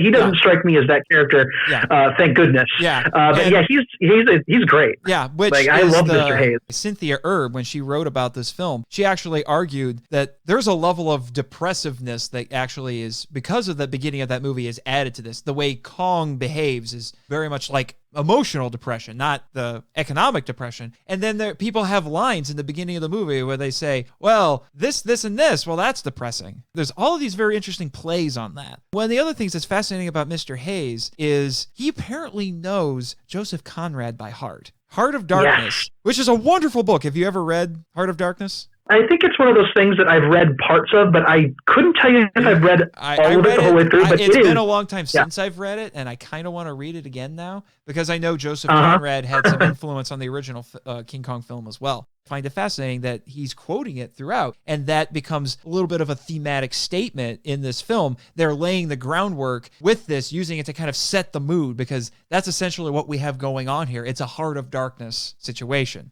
Because let's be honest, this is probably the scariest version of the Kong worshipping natives in any Kong movie. Dear God. They are terrifying. They aren't on screen as much as some of the other ones, but my gosh, are they terrifying. I mean, the original, it's, even in 33, they're offering sacrifices to Kong. Now, that's kind of brutal, but they're still trying to do things like negotiate. They're like, we'll give you 6 of our maidens if you give us the Golden Woman. We don't even get that. They don't even talk to him. We get lots of rambling from a shamanist, and they're just like, Kong, we don't even... It's very senseless. We don't even know why they want Anne. In the original movie, it's like, she's blonde, she's different. But in this one, they're just like, we're going to go to the ship, we're going to take the woman just because... it's part of what we do here. Yeah. The 76 version was because she was exotic. They didn't say it was specifically because maybe they did say it was specifically because she was blonde. They tried doing the same thing. It was like, we'll trade. And they're actually a little bit more savage than the 33 version. They're straight. It's a horror. Peter Jackson got his start doing horror films. Very schlocky horror movies, I might add. Very, very, very. Oh my gosh. Have you seen Dead Alive? Oh my gosh. You mean the bloodiest movie in the history of life? Yeah, that only has one good part, and that's Kung Fu Priest. But he's pretty good. But this is how the man got his start. A lot of his movies do have the scary part or the intimidating part. This is like, okay, remember, 12-year-old me is sitting in the theater. Oh boy. And the minute I heard, the natives in this film may have traumatized 12-year-old me because the second I heard the little girl laughing, 12-year-old me noped out hardcore. I was just like, I don't think so. So I watched most of that scene from between my fingers because I was, you're in a dark theater and you're a kid and you're like, oh boy, this is not going to end well. So certain elements of the scene, like the sound guy getting speared through the chest, like I didn't see that in the theater because I didn't want to watch it. I heard it. And of course, when you hear it, it's so much worse in your head. The one time I decided to peek was when the old crone was coming towards her. Gotta be Kong. And she's got that thing. And she's just horrific. Once we get the orca fixed or something, we need to ask Kong how he puts up with these people. It's a good question. Let me know. He's had several different groups of people who worship him. These people are the freakiest. These people, I'm just saying. It's great. And at least on Faroe Island, they were just kind of quirky. The ones from 33, they're a little weird and probably a little brutal, and the ones in 76 are a little weird and a little brutal, and then the ones in Skull Island are flat out pacifists miraculously. But we'll get to next episode. So these people. It's a horror movie. Yeah, it's a horror movie. So the fact that Mr. Hayes is doing that, it really sets the mood. I really like his relationship. What was that kid's name again? His name was Jimmy. Wait, Jimmy? That may or may not have been you. How does that work? Trade secret? Him and his secrets. But if that's the case, you know how to dance? And you hung out on a freighter and all that kind of stuff in the 30s? I am really confused. This is Godzilla versus King Ghidorah levels of confusion right here. Okay. Ooh, my brain hurts. Yeah. Wow. There's a twisteroo for you. You'll explain later? That's what the doctor said too. Moving on. So, Jimmy, another new character. Young kid, mysterious past, very much gets taken under the wing of Mr. Hayes. And he's presented as this kid he's confident, a little bit brash, and he really wants to impress everybody and do well by everybody and prove his worth. And Mr. Hayes is always telling him, he's encouraging him, but also I love the moment where he's reciting a passage from Heart of Darkness. And then Jimmy says, "This isn't an adventure story, is it?" And Mr. Hayes says, No, it's not. Really sets part. The mood. I really am kind of wondering if it is my intrepid producer, veteran and survivor of the infamous war in space, because let's be honest, they try to establish that Jimmy really doesn't know how to use a gun, and even Mr. Hayes says, hey, I was in the Army. That's an interesting thing. I was in the Army and I had a drill sergeant. I had training. Jimmy's taking those bugs out with a Tommy gun with dead shot levels of accuracy. Just saying. Just saying. That was impressive. His little mini arc in this whole thing is he's kind of growing up. He's becoming a man. He's going off into this savage, untamed wilderness and growing through it. And then in true Joseph Campbellian fashion, his mentor dies. To coin a phrase. His mentor dies. That's the moment where he really has to summon that courage and do what needs to be done and take out giant bugs in the spider pit with pinpoint accuracy with a Tommy gun. I don't think I would have let him shoot that thing anywhere near me. I'll just say that. Yeah. So dangerous there. That's what's the wonderful thing about this is that we get some really cool secondary characters added into this that helps it to really feel epic. This is honestly, there are very few, and I'm going to say it, some people may take issue with it. I'm going to call this a kaiju movie. There are very few examples of kaiju movies that get this epic and part of it is the cast of characters that we have is it really adds to it. And again, this was the first Kong film I saw the whole way through, from beginning to end. And when I went back and saw some of the human elements, I watched the 1933 film. You don't necessarily go back and watch that and miss characters like Hayes and Jimmy and Bruce Baxter. But when I first time I watched the 1933 film completely, because I'd seen bits of it many, many years earlier. And older me realized, hey, wait, those characters aren't even in there. I kind of did find myself remembering the extra bit of depth that went along with those characters, because there were a lot of other characters that weren't Denham and Driscoll that went to go find Ann in the original 1933 film. There was a whole crew of people there, and only the two of them made it. But the idea of basically taking that crew and humanizing 4 or 5 of them, and the rest of them are all dinosaur fodder anyway, but like humanizing them and making the journey through the forest, through the jungle, through the island to get to Ann just a little bit more, I don't know, human would be a good way to say that, because again, the chase is shorter, and a lot of things are shorter in the 1933 version. The whole movie is shorter. The whole movie is shorter. I mean, it's twice as long. So going through, there wasn't a lot of chasing that was done in the 33 film. The chase is longer here, and being able to get into the heads of more than just 2 of those characters really made it interesting, because you've got Hayes and his relationship with Jimmy, and he won't let him have the gun, and then he does let him have the gun, and then the mentor dies and the kid has to grow up. There's some of the other characters that kind of went along for the ride, which we'll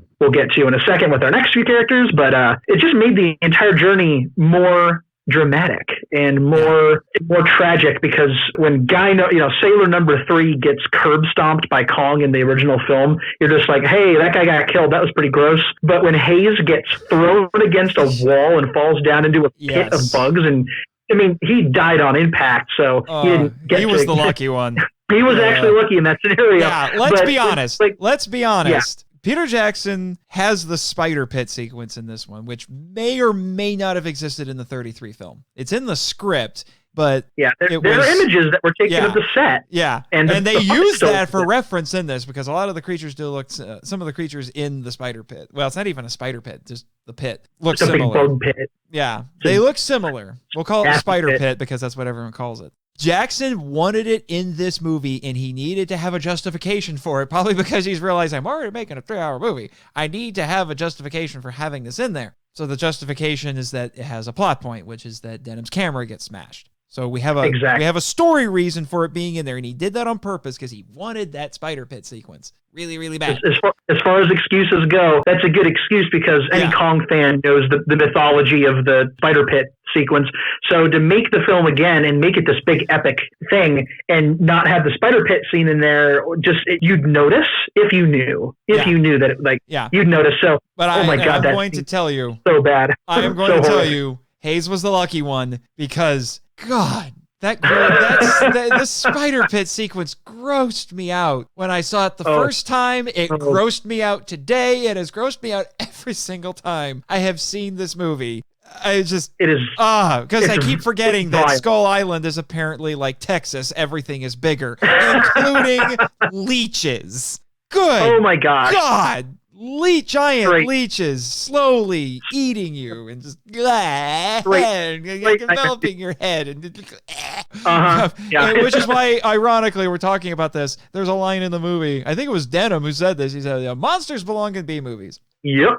Which is an interesting statement considering the monster genre really wasn't that much of a thing in 1930. It's a couple of the Universal films, and that was about it. Most of the B films that were made back then, getting all weird film nerdy here, were actually Westerns. But anyway, it's a funny line, and I appreciate it. Yeah, so, that spider pit sequence.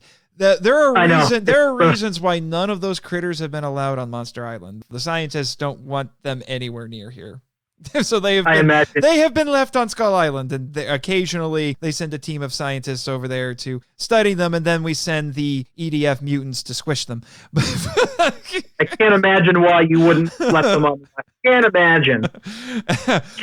So we're talking about Andy Serkis, Lumpy, a character who, it's been a long time since I've read the Lovelace novelization, but my understanding is Lumpy is a character from the novelization, and he more or less serves the role of Charlie the Cook from the original film. There's one really funny moment, I thought, because I was waiting for this, as I had kind of forgotten what happened to Lumpy. Did you now? Yeah, a little bit. I was watching it. It's like I'm waiting for a scene where Lumpy and Kong are together because it's Andy Serkis fighting himself. We get it sort of because Lumpy's on the log and he does shoot at Kong. As close as we get. So we get that. I was thinking to myself, how hilarious would it have been if Lumpy got killed by Kong? So it's Andy Serkis killing himself. Oh God, he probably would have loved that too. Yeah, I think he would have. He's doing the mocap. He's like, and now I'm going to smash my face. And I'm just imagining Andy Serkis running around with like a Ken doll, and he bites the head off. And he bites the head off. Like, hi, this is Peter Jackson. What are you doing today in the lab, Andy? I'm eating my head off. Interesting fact. I forgot to bring this up. We were talking about Denham. When they were writing the script, this version of Denham was modeled after Orson Welles. But then in true Kong tradition, much like Robert Armstrong did, Jack Black modeled his performance after his director. So Robert Armstrong modeled his performance after Marion C. Cooper. Jack Black modeled his performance after Peter Jackson, which is kind of interesting. Which is funny because there are several moments in the film where they were shooting footage to get motion capture reference for the insect pit scene, and they put Peter Jackson in the mocap suit to play Denham. They accomplished it by throwing pillows at their director. That's on the Blu-ray. That's on the Blu-ray, and it's a great little story because Peter always wanted to be Carl Denham. I mean, what little boy didn't want to be Carl Denham and go make a movie on a giant monkey island? But Jimmy says, Jimmy. Oh, sorry, Jimmy. Sorry. I had to stop him. He was going to tell you it's an ape. But anyway, but no. So we have Lumpy. We get Andy Serkis. So Andy Serkis doesn't have to wear a mocap suit the entire time. which is pretty cool. Again, a little bit of a comic relief character, but he's also a bit of a voice of reason in this. Yeah. The kind of telling everybody, what are we doing? This is stupid. And, again, kind of one of those secondary characters, almost not quite throwaway. He's more than just monster fodder because, you get a little bit of an attachment to him because, like I said, he is this voice of reason. He's the one who's trying to be sane in this insane situation. And then he gets taken out by the aforementioned band from Monster Island leeches. The most gruesome death possible. He told a funny story about how I think he was telling his kids before they went to the premiere of the movie that he was going to get killed by leeches or something like that. And then he told a story. He actually didn't. Yeah, he didn't know. Yeah. That's what they were going to do. He knew he was going to die in that scene, but he didn't know what it would look like. So he watched it for the first time at the premiere with his kids, and they're like, "That was gross." Like, what's it like inside that thing's mouth, Daddy? Yeah. Oh, it's so... Like, he apparently was just howling with laughter during the screening. He lost his mind. Could you imagine? Because it's a thing with movies these days, because the effects are often added afterwards, where you're just kind of squirming around. And if you ever watch the behind-the-scenes footage, it's literally just a bunch of dudes in blue suits grabbing his arms and, like, pulling him backward. And then they put that gross thing in there, and then, like, you go see it for the first time. That's got to be surreal. Yikes. Yeah. Welcome to modern movie making. That's right. Oh man. But he's a trooper. He's wonderful. He's quite the character actor, I want to say. When he's not doing mocap, he's very much a character actor. He disappears into the roles that he plays, whether it's for mocap or for something like this. He's an amazing actor, just across the board. And this is something, because I kind of get the sense that poor Andy, when it comes to like being recognized for his work, kind of gets treated like a prop. The people who work with him certainly don't. Like when he did Caesar for the Planet of the Apes, the recent Planet of the Apes film. Yeah, which I have to believe his work in this is what got him that. Plus, absolutely. Plus it was Weta. It was Weta. It was the same thing. I mean, he was Snoke twice in the Star Wars sequels. Yeah, but that was after Planet of the Apes. That was after Planet of the Apes, and at least after a couple of them. Yeah. But I think that for his role, I mean, honestly, for his role as Caesar, I think the dude, I don't really care about the Oscars, but I think he should have gotten something, like a nomination. He should get some sort of a special Oscar at some point, because they've done that for some people. Because he falls into that weird line, I think, that some people would like to draw between, are you a special effect or are you an actor? And the answer is 200% the dude's an actor, but his performance is being enhanced or covered up, but not muted in any way by, it's putting someone in makeup or a suit, as you said. He really deserves a lot more credit than he gets, because he's not just a funny guy with dots on his face, and he's not just the guy running around in the green screen carrying a Barbie. You know, it's funny to look at, but it makes absolute magic. I think his best role acting-wise has been Caesar. I think his most iconic role will always be Gollum, but my personal favorite is Kong. Yeah. Of his. He's the kind of actor who, you know, like a Ron Perlman or the I'm trying to remember the guy's name. He was in Doug Jones? Doug Jones. Yeah, thank you. Anyway, Doug Jones. They love taking on roles where they can disappear into makeup. Now, they have found their niche. In Andy Serkis's case, it's not so much makeup as it is the mocap, the special effects of it. That they revel in that. There aren't very many actors who are willing to do that. There are actors who will put up with it for a role, but they aren't necessarily the kinds of guys who are going to be all about that. I think they do deserve a level, a special kind of recognition for what they do. Yeah. Because Gollum would not be Gollum without Andy Serkis. Andy Serkis embodied that character more so than I think anybody else. I'm sure Tolkien himself would have, and you gotta understand, you're talking to somebody for whom Lord of the Rings is his all-time favorite book. Okay? Yes. You have good taste. Yes. I do believe, as many issues as Tolkien himself would have had with Peter Jackson's Lord of the Rings films, I think he would have been very happy with Andy Serkis's Gollum. I think so. I think that's a fair way to say it. I truly believe that's a fair way to say it. It's speculation on my part, yes, but I do think he would be happy. as somebody who has a love of watching movies where you have a monster or something like that, or a character that's not quite human, a lot of those guys back in the day, they had to fight to get their names on the screen. You know what I mean? Rick Baker.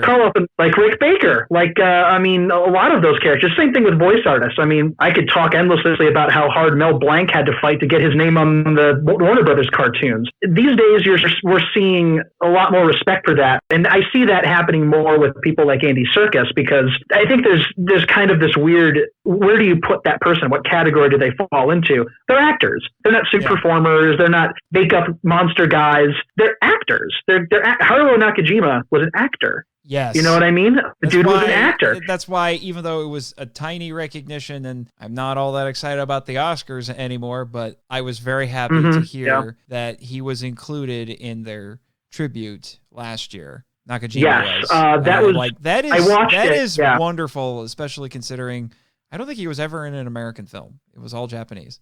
I don't believe so. I think it was almost one of those things where it's like, okay, we put Godzilla on the Walk of Fame. This guy was Godzilla. We need to acknowledge that. These guys, they know that their skills are very unique.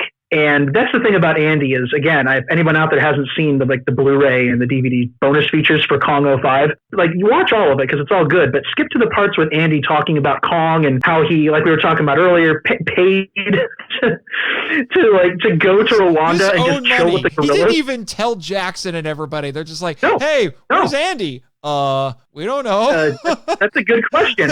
They called him and they said, hey, Andy totally got on a plane and he's chilling with the gorillas. He's trying to audition for the role of Carl Denham. The dude took a camera and got too close to the monsters, and he pulled a Carl Denham. That's straight up what he did. Talk about taking a role seriously, holy mackerel. And it pays off. Yeah. It pays off. Like I said, he comes from a caliber of actor, but that's what they do. Nakajima did that. Ron Perlman did that. Doug Jones did that. They took these roles seriously. They didn't just think themselves, oh, I'm just the guy in the suit. Oh, I'm just a special effect. No. Yeah. You're an actor. Yeah. You're doing Same this. thing with I mean, look at the three guys who did mocap Ghidorah in King of the Monsters. They were just having fun. They were having so much fun together. I love watching footage of them doing these scenes.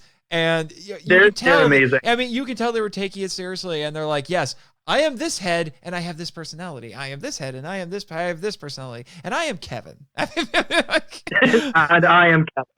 Oh, the good old Kevin memes. The Kevin memes have been kind of dying off a little bit. I miss those. Those are always good for a chuckle. Hey, I don't need the memes. Kevin is on the island. He's a little harder. That's right. And Ghidorah's a little harder to control compared to a lot of the other monsters. But I was going to say, I'm assuming he's not just a head now. He's not just a rotting head. No.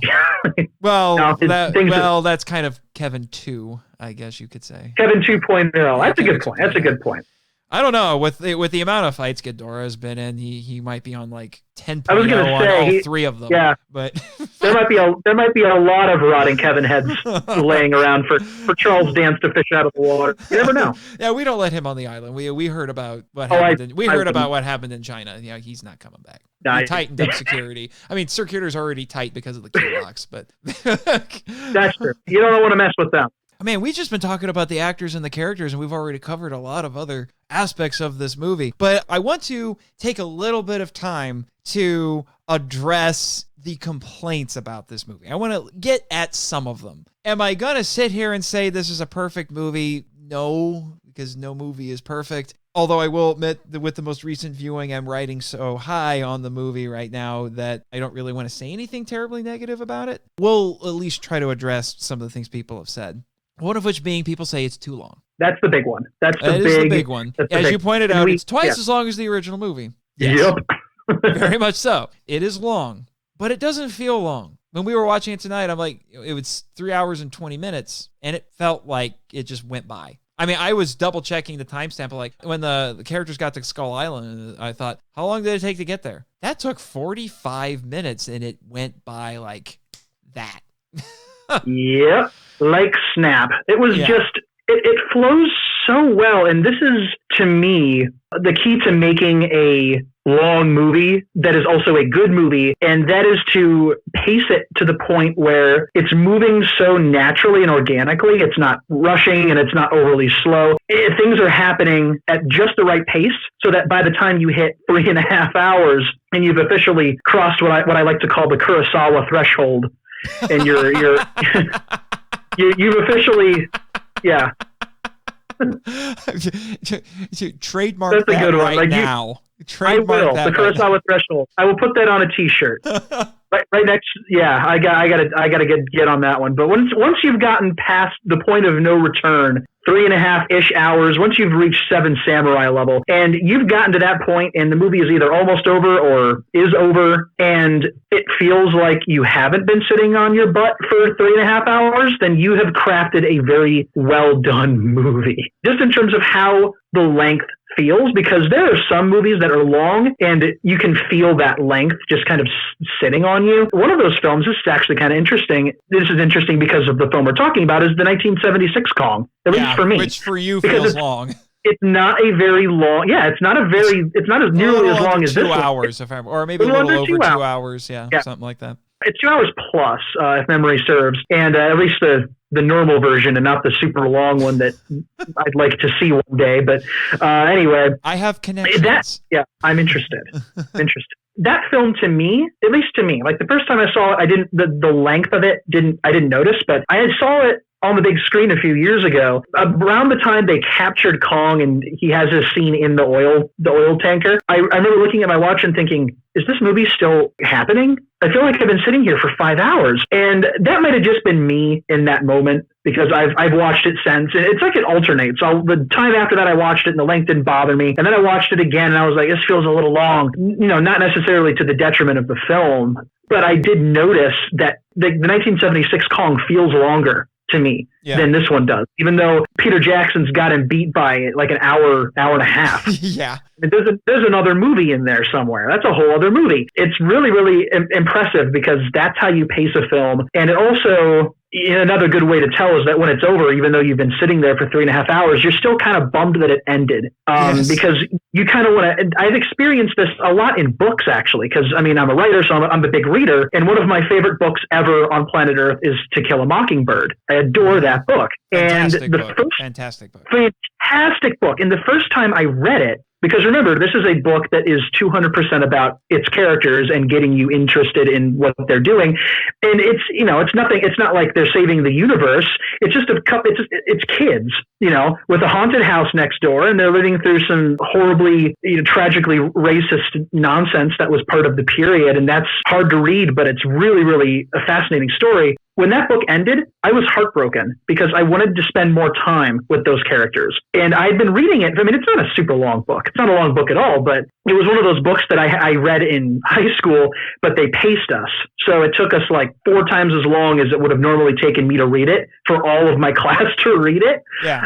And I'd gotten burned because I finished Huck Finn in like a week.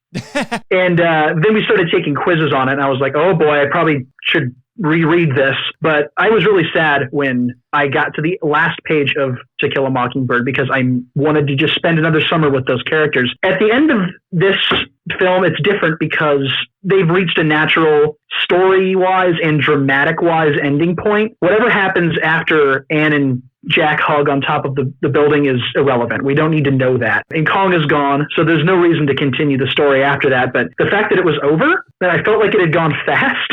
Yeah. There's something to that. There's something about the storytelling that makes you feel like that is insanely impressive. Yeah. The thing that impresses me, and I wish I had the text of it with me, but I remember reading the Roger Ebert review of this movie, and he himself said, this movie's too long, but it's too long because it gives you a lot of really good stuff. So it's like complaining that you're getting too much candy. That might be the wrong analogy. I could be misremembering that. Good idea, Jimmy. You track that down. Put it in your notes. That's right. Many, many notes you're going to have for this episode. This is going to be sorry, Jimbo. This is going to be a long, lot of note-taking for this one. He says he's not looking forward to it. Too bad. It'll be as long as the movie. Well, probably. But anyway, that was the point he was getting. Does the T-Rex fight go on for a really long time? Is it a little bit overblown? Yeah, we went from 1 T-Rex to 3, and that fight goes on for probably, 10 minutes? With 3 T-Rexes that are as vicious and determined to eat Ann as any of the sharks are with any human beings in Sharknado. Because that is the astonishing thing. True. The sharks are flying around in a tornado, and still, they can only think about eating things.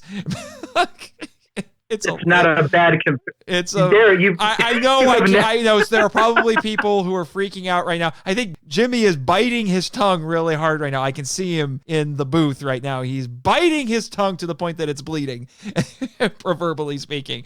That I just compared this movie to Sharknado. I was going to say, you've just compared The Asylum to Peter Jackson. Congratulations. Let's be honest. Peter Jackson was making Asylum movies, kind of movies at one point. Anyway. Oh, yeah. Like I said, Jackson wanted to make sure that there were story beats that were in there. Yeah, that T-Rex fight goes on for a long time, but it's building character throughout the whole thing. Could he have done that with a shorter action sequence? Most definitely. Does it hurt? Does it hurt that it's long? No. More T-Rex fighting? No, I'd say that's fine. I don't think we're not trying to, if people out there who are listening may not, like the film or do like it, but don't appreciate how long it is. We're not going to try to change your mind or anything, but there are some people that don't enjoy longer movies, and that's fine. Yeah. It astonishes me. Yeah. Brian Scherschel, who I used to podcast with back on Kaiju Vision Radio, said that he's astonished that people say they don't want to sit through a 3-hour movie, but they'll binge 8 episodes of a Netflix show. He's got a good point. Yeah, he has a good point. He also, weirdly enough, hadn't seen the Peter Jackson Kong until I told him he should watch it during the planning phases for that podcast. And then after he had seen it, he came back to me and he said, "This is one of the greatest epics I've ever seen." Yeah, he's told me that too, that he just adores that film. And yep, I agree. I almost wanted to tell him, welcome to the club. Yeah, it's one of those movies that I hope more people will discover later on, because, him finding it, many years after it's come out, that's really cool to me, because I like hearing people say, hey, I've just seen this film or that film, and I had no idea that it was this cool, and now I've seen it, and I really, really love it. I love reading stuff about that. It doesn't matter what movie it is, but that's always cool to me. And I'm going to tell you right now, listeners, my connections over in the States tell me that you can buy the ultimate edition of this movie with both a theatrical and extended cut and more special features than you'll know what to do with on Blu-ray for $5 at Walmart. $5, and you are going to have hours upon hours of things to go through. That will be some of the best $5 you will ever spend as a kaiju fan. I'm just saying. Yeah. I agree. I was just recently in a Walmart. It's that and a bunch of Godzilla 2014s clogging it up. So there's a lot in there. But dude, $5. Give them a home. Give them a home. $5 for a 3.5-hour movie, plus the theatrical version if you'd rather watch a slightly shorter version, and I don't know, maybe 46 straight hours of bonus features. It's ridiculous. It's ridiculous, but it's so worth it. Yeah, I'm holding my personal copy of it right here. It's a 13. Yep.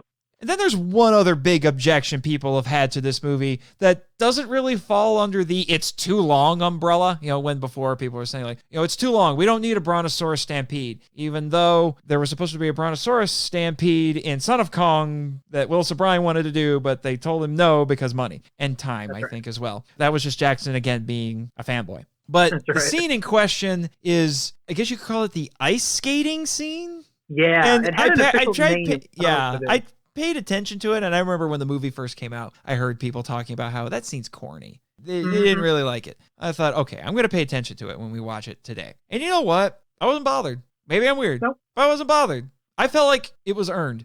You can put something in a movie that in another context may have been corny, but you can earn it. And I think this movie earned it.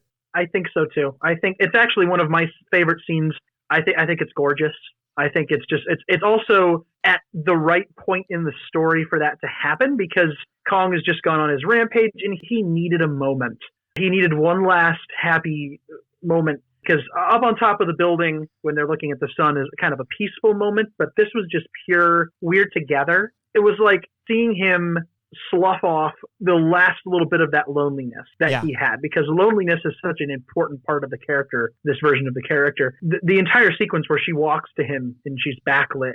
Oh, that is a gorgeous scene. It's just like, it gets the waterworks going, because in that moment, being lonely is something that everyone can sympathize with to some extent. Everyone who has felt lonely at some point in their life would like to look over their shoulder and see someone backlit walking towards them. Yes. It doesn't matter who that person is in your life. It could be anyone or anything that just saves you from being a lonely person, or an ape in this case. Mm-hmm. But that moment, like you said, earned. Absolutely earned. There needed to be a nice, quiet, peaceful moment where they were just together, and Kong, maybe for the first time since losing his family, is himself. Yes. He doesn't have to fight. He doesn't have to defend himself. He's not, an insane animal. Yeah, which is because that's the interesting thing in this one, and this presentation's carried over into Skull Island as well. This is a battle-hardened Kong.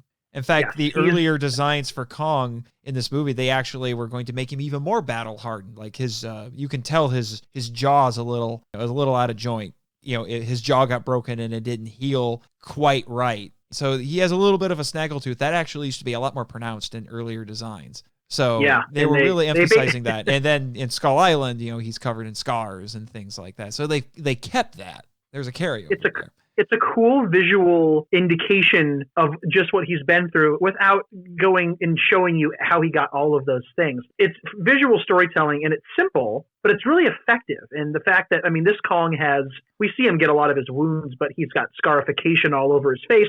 He's got his little snaggletooth, which I think is cute. But he's just an interesting looking version, and you can tell he's been through the worst of it. He's gotten through all of this bad stuff, but his soul doesn't look like that, right? He is not his battle wounds. He is not his scars. He is not his physical trauma. And so you can almost, in the scene where he pounds the cab and Jack gets knocked out and then his face starts to soften as he looks over and sees Anne, it's almost like the wounds are melting off too. It's her presence that really does it. They don't make a huge deal out of the Beauty and the Beast aspects of the film.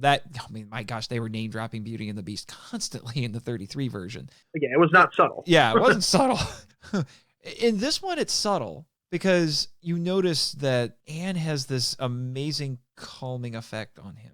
I think it's absolutely fantastic. That it is. It's a very traditional way of doing it. The reason why the Beauty and the Beast story has such resonance, such mythic resonance, is because, as the one YouTuber I follow put it, the heroine's journey is to tame the masculine.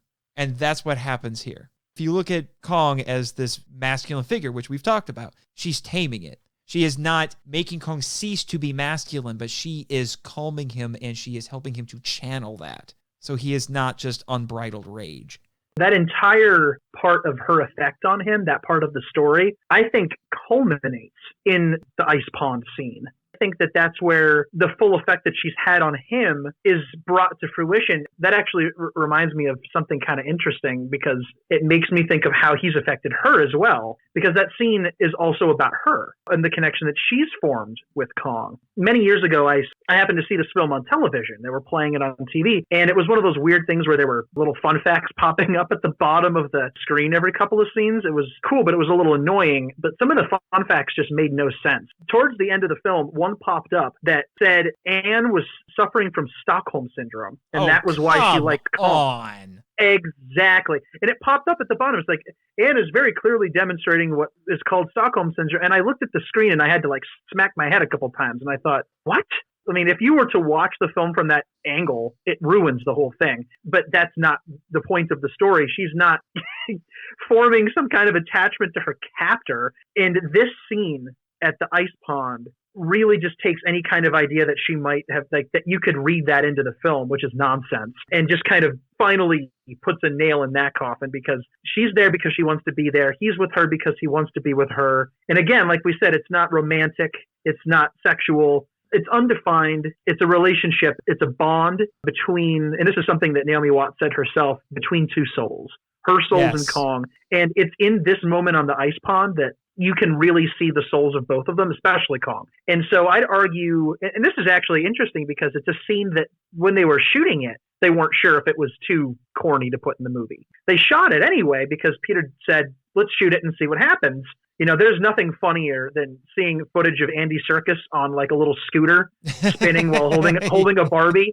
But I think that's probably where some of the trepidation came from. They thought this might be a little too much. But when they ended up putting the sequence into the film, it was the perfect moment for a little bit of levity, not comic relief or anything like that, but it lightened everything a little bit. And you almost believe that it could be okay. You know it's not going to be, but you don't care in the moment because you're in there. Needed to be this moment of calm, this moment of peace, where you can feel like you said, everything's going to be okay. Everything's okay. And that makes the ending even okay. I think if that scene had been taken out and it had just been from even the scene of him seeing Anne backlit, picking her up, it's still not enough. Yeah, so, I think the scene needed to be in there. I really do. And I think if you had ripped it out of context, it would have seemed silly. Yeah. It would have been very silly, honestly. Oh, very much. But in that context, like you said, it's earned. I think so. It is an earned moment, for sure. Yeah.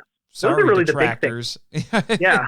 Those are really the big things that people have taken issue with. Length and all the stuff that falls under that. And then a couple of sequences here and there, especially the ice pond. We're not going to try to convince you you're somehow wrong for having an opinion, but for my money, these things really don't bother me. I like long movies when they're done well. This one, I think, is done exceptionally well. I think that this particular sequence was very deserving of being in the film. I don't nitpick movies really when I watch them, so I don't really have any outstanding issues with this film at all. I just love it. Yeah. And speaking of love, I mean, this isn't a detractor, but we would be remiss if we didn't talk about the score, because I've talked about the score in pretty much every episode I've done on a Kong film.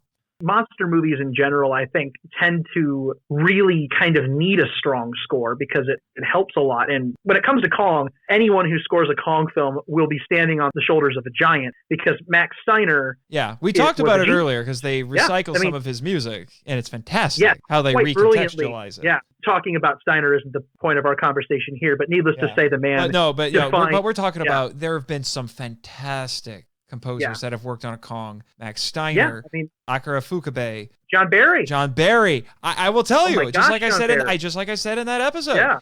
I don't think the 76 movie rises to nearly the same level as 33, but the score does. So James Newton Howard, the composer for PJ's version, had a lot to live up to because he was coming off of Steiner creating feature-length film scoring, essentially. John Barry creating this hugely epic, romantic, sweeping symphonic score. And so he had to come in and basically say, okay, we're going to do this a third time. I think he knocked it out of the park. He did. There were points where I was getting some shades of Danny Elfman here on occasion. It really felt like Lord of the Rings, which is why I was surprised to find out when I looked into this, it's not the same composer, though they have weirdly similar names. That probably didn't help. Yeah, they're both Howard. That didn't help. I feel like it takes some of the best elements from both John Barry and Max Steiner and kind of mixes them together. But then again, the Kong in this is very much, even Peter Jackson said he intended his Kong to be an interesting melding of those two incarnations. The savagery of the 33 Kong and the more romanticized version from 76. And this one feels very much the same way. It has a lot of that adventure elements to the music, while also being very good at evoking emotion for those scenes between Anne and Kong. And I think it really elevates those scenes. I mean, the performances are already great. The special effects are great, but the music, my gosh, it sells it so much. I think it's honestly one of the best film scores from the last 15, 20 years. James Newton Howard gives Kong his own motif throughout the film that develops, which is a lot like what Max Steiner did. Very different kind of music, but Kong has a da-da-da-da-da-da theme that progresses with him through the musical score. Even music that only appears in one scene and isn't like a character theme is memorable. This is a soundtrack that I actually use quite a lot. Like, I listen to it when I do art and when I write. I used to sculpt to the soundtrack in school. Just so good, and it's you said emotional. It's very emotional in all the best ways. I don't know if I've made this clear, but I really like this score. Yes, it's just a really good it score. is fantastic. I can't say that enough. That's pretty much all we can say about it. It's a wonderful soundtrack. Yeah. Absolutely wonderful soundtrack, and needs to be counted amongst the great soundtracks that have accompanied King Kong. Because say what you want about the varying quality of his movies, almost all the time he has great music. I mean, it's true. I mean, even great composers. Before we move on to our next segment, I did want to bring up a couple of fun little facts. I should have brought this up sooner because we were talking about Dead Alive earlier, but there's a reference to it. I tried looking for it, but I didn't spot it. It's a little hard to see. There's an Easter egg to that movie because the thing that causes the zombie outbreak in that ridiculous film is called a Sumatran rat monkey, and there is a cage in the hold of the Venture that has a sign on it that says Sumatran rat monkey, which is kind of a double reference because yes, it is. In Dead Alive, the Sumatran rat monkey at the beginning of the movie is found on Skull Island. It might actually even be a triple reference because in Peter Jackson's original outline for Kong, when he was originally supposed to direct it back in 1996, the plot actually involved Carl and Ann and Jack and everyone going to Sumatra to find Kong. Mm-hmm. Mind blown. So it's a triple reference. I mean, you can tell the dude, he's a nerd. Yeah. I mean, it begs the question, and I don't think I want to go there. Is Dead Alive set in the same universe? I would have preferred the April Fool's gag sequels got made for this because let me tell you, because that was a thing. You know, on April Fool's Day, they put out fake trailers for what would have been sequels to this movie because they were saying it was going to be a trilogy. I'm like, I want these movies to be real. I still want them to be real because they would have been ridiculous, but it would have been amazing because it would have been great. It would have been, well, I can't remember if it was supposed to be a resurrected Kong or a second Kong or a Kiko Son of Kong thing. They would have fast forwarded 10 years to World War II and it would have been Kong fighting Nazis. And I'm like, yes. I would have taken 100 times yes. Yeah, and it was the Son of Kong. They actually took the Kong model and bleached him white, and it was so elaborate and so wonderful. It was a pretty good April Fool's joke. Sorry, couldn't resist. That was a good one. But the other thing, and I just wanted to throw this out here, fun little thing I noticed. I got an interesting vibe when we went to the theater where they were showing off Kong, and I realized this isn't what it is, and just theaters in general in this era were designed this way. But I started thinking back to my days in Indiana before I came here to the island. I was living in Fort Wayne, Indiana, and they have a theater in downtown Fort Wayne called the Embassy, and that theater reminded me a lot of the Embassy.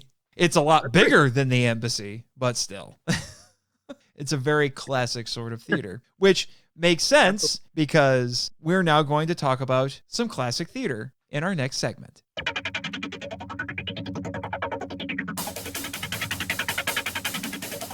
Alrighty, as I was saying earlier, I wanted the Toku topic for this episode to focus on something that was unique to this movie.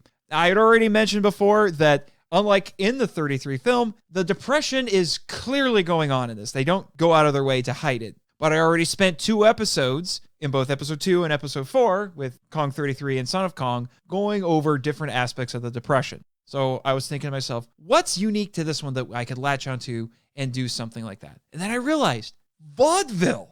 Ann Darrow in this movie is a vaudeville actress, a vaudeville performer. This is perfect. It feeds in thematically with the movie because, spoiler warning, we'll get into the history of it, but vaudeville was all but dead at this point. It was just gone by the time you got to 1933. Probably, and it was being killed. Struggling. It was struggling, and it was getting killed by radio and film at that point. That had completely overtaken it as the popular entertainment of the day. So it was the end of an era. So when you're getting that, when you have Anne at the beginning of this movie and, she's performing vaudeville and all the actors, like we talked about before, they're saying like, all this stuff is dying. It's going away. And then the theater gets shut down. And then they were saying they were going to turn it into something else, weren't they? It wasn't a vaudeville theater anymore. I think, was it supposed to be a movie theater after that? I don't quite remember, but they were covering up the sign, saying that it was... They were covering up the sign. I don't know if it was like completely implicitly stated, but I want to say it was probably being converted into a movie palace. Yeah, something like that. And that was very much what was going on at the time. So you have this movie that is starting with this dying art form at this point in history. And Anne has to find a new thing to do. And then what does she do? She tries to get work doing what was the up-and-coming new entertainment of the day, which was film. It's very much showing a transition in pop culture at this point. Not to mention briefly highlighting a dying world in a way. And then what do you have to do to escape that dying world? Yeah, and also, kind of like Kong. Yeah, which now that I think about it, they talk about it a little bit. Some of them has this offhand remark about how Skull Island is the last blank spot on the map. And there's talk about how there's no more mystery anymore in the world. Because this really was kind of the last time in history where there were still uncharted pieces of the globe. And that sense of adventure and discovery was waning. Which is probably why, that's the guys who are making the movie are looking at Jack Black. I did it again. Yeah, they're looking at it. Denham. They're looking at him like, I want to go to this island, this uncharted island, and shoot my movie. They're looking at him like he's insane. He might be, but that doesn't seem like you're supposed to shoot on the back lot. You want to go adventuring? That's not what we do. That's not what making movies is about. There's a lot of clashing going on in this film. Carl wants to go on an adventure to make his movie. So he goes out. And then, of course, Kong ends up out of his dying world and into the world where he actually does meet his fate. And then the same thing happens to Anne. She's forced out of her familiar world and has to try to find a way to survive outside of that. I find that very thematically interesting. And as you say, vaudeville pops up in the film on multiple occasions as a kind of binding agent between her and Kong. It's used in the story. Yeah. When I was originally planning out this podcast, I was thinking back on it. I was like, okay, I know it's at the beginning. And then the more I thought about it, wait a minute. She uses those vaudeville skills later on, as we've already discussed, to keep Kong from killing her. And then it becomes the means by which she bonds with him. I love the scene where she starts juggling again, not because she's trying to save her life, but because it's almost like her little way of saying, I'm sorry. And he's ignoring her. Doesn't really, and because he's probably still angry, and nearly got killed by the T-Rexes, and you're trying to say you're sorry. And then all that happens, he just opens up his hand and lets her crawl in. It's a beautiful little moment. It's so good. Beautiful. It becomes an element. It's not a prominent element, but then again, the Depression wasn't a prominent element in the original 33 film. Exactly. So we're talking Definitely about... we're talking about. Yeah, but we were kind of starting at the end there. We're going to talk about, it was dying at this point, or all but dead. Vaudeville is actually something that it came about... There's a lot of stuff that was precursors to it in the 19th century. Things like minstrel shows and all of that. The word itself, vaudeville, is actually French. One potential origin for the name vaudeville is it comes from a French term that means variety, because it was intended to be variety entertainment. And that's a good way of describing vaudeville in general, because it was pretty much everything across the board. It was basically a synonym for entertainment. You could sing, you could dance, you could tell jokes, you could do tricks. You could juggle. You could have tigers jump through hoops. Yeah, the montage of performers that we see at the beginning of this film is very indicative of the kinds of things that you would have seen in there. And those, weirdly enough, those are actual vaudeville performers. There's kind of a small contingent of people who still do vaudeville style entertainment. And those were actual people. They auditioned. There's a whole special feature on the Blu-ray that shows them auditioning for those little bits. And it actually shows, because in the movie you get it in montage form, where it's maybe 2 seconds of each act, but they filmed their whole act. Each performer got an act. So again, if you go to Walmart, get the $5 Blu-ray, you can see the guy lifting up the table in his mouth, the guy who juggles apples and eats them at the same time. you get to see all of those acts unedited, and that is a really good snapshot if you're at all interested in vaudeville of what it was about. It's the only thing they didn't have was the tiger jumping through the flaming hoop. Yeah. But that and blackface, because blackface was a part of vaudeville. They thankfully left that out. Thank goodness, because Al Jolson did sing the opening theme song. Yeah. Although from what I was seeing, we're kind of jumping ahead a little bit. From what I was seeing in my research, blackface by about the 1920s was fading out anyway. So good. Yeah. I hope no one was sad about that. Probably not. Because probably not. I would hope that needed to die. Yeah. Although, interestingly, again, we're kind of jumping ahead a little bit. Vaudeville was also, despite things like that, and interestingly, from what I was reading, there were actual black people who were doing actual blackface performances, which is all kinds of weird. Yeah. But the other interesting aspect of vaudeville is that there were a lot of minorities and immigrants who performed or managed this sort of stuff because of how prominent it was. In a lot of ways for them, it was just the next step in their journey of coming to the United States, because a lot of their traditions and their performance traditions and culture went along with them into that. Black people, the Irish, Jews, there were a lot of them that found a place in vaudeville. And this film set in New York, which is very much a mixture of all of those different cultures coming into one. Yeah, so I've been to New York City. I went to New York City when I was in college. I've been to Times Square. All the stuff they were showing in Times Square. I'm still astonished that Times Square looked like that in the 30s. But but even in the 33 Kong, it looked like that. New York very much is the world in microcosm, comparatively speaking. New York's a giant city, which is probably a big reason why vaudeville had such variety in it, going back to that word. Vaudeville was originally intended to be comedy without, this is interesting, comedy without psychological or moral intentions, based on a comical situation. When I read that, I thought, so it's the original sitcom? Is that what... Is that what this is? It's true. That's what it was. Complete with the... But it also says that there was dramatic composition, light poetry, songs, ballet. You talked about there were dancers and things like that. It was really popular in the United States and in Canada. The birth of vaudeville officially, because like I said, there was a lot of stuff that preceded it in Europe and in the United States as well. But the actual birth of vaudeville was in 1881. October 24th, 1981, at New York's 14th Street Theater, thanks to a guy named Tony Pastor. I think that's how you say it. It looks like pastor. Yeah, that's how you say it. Yeah. And he was one of the first really prominent figures. He founded a lot of vaudeville theaters. He managed a lot of them. Interestingly, he was a devout Catholic. Yes, he was. Yeah, that was interesting. Even though he had already known that a lot of stuff that became vaudeville, and even into his work on it, vaudeville was known for being, shall we say, bawdy? Yeah. A little sexier than he would normally want it to be. So he actually imposed a fair amount of rules. He told people they couldn't swear and the nudie bits. And any of the performances, he called it polite vaudeville. So it was.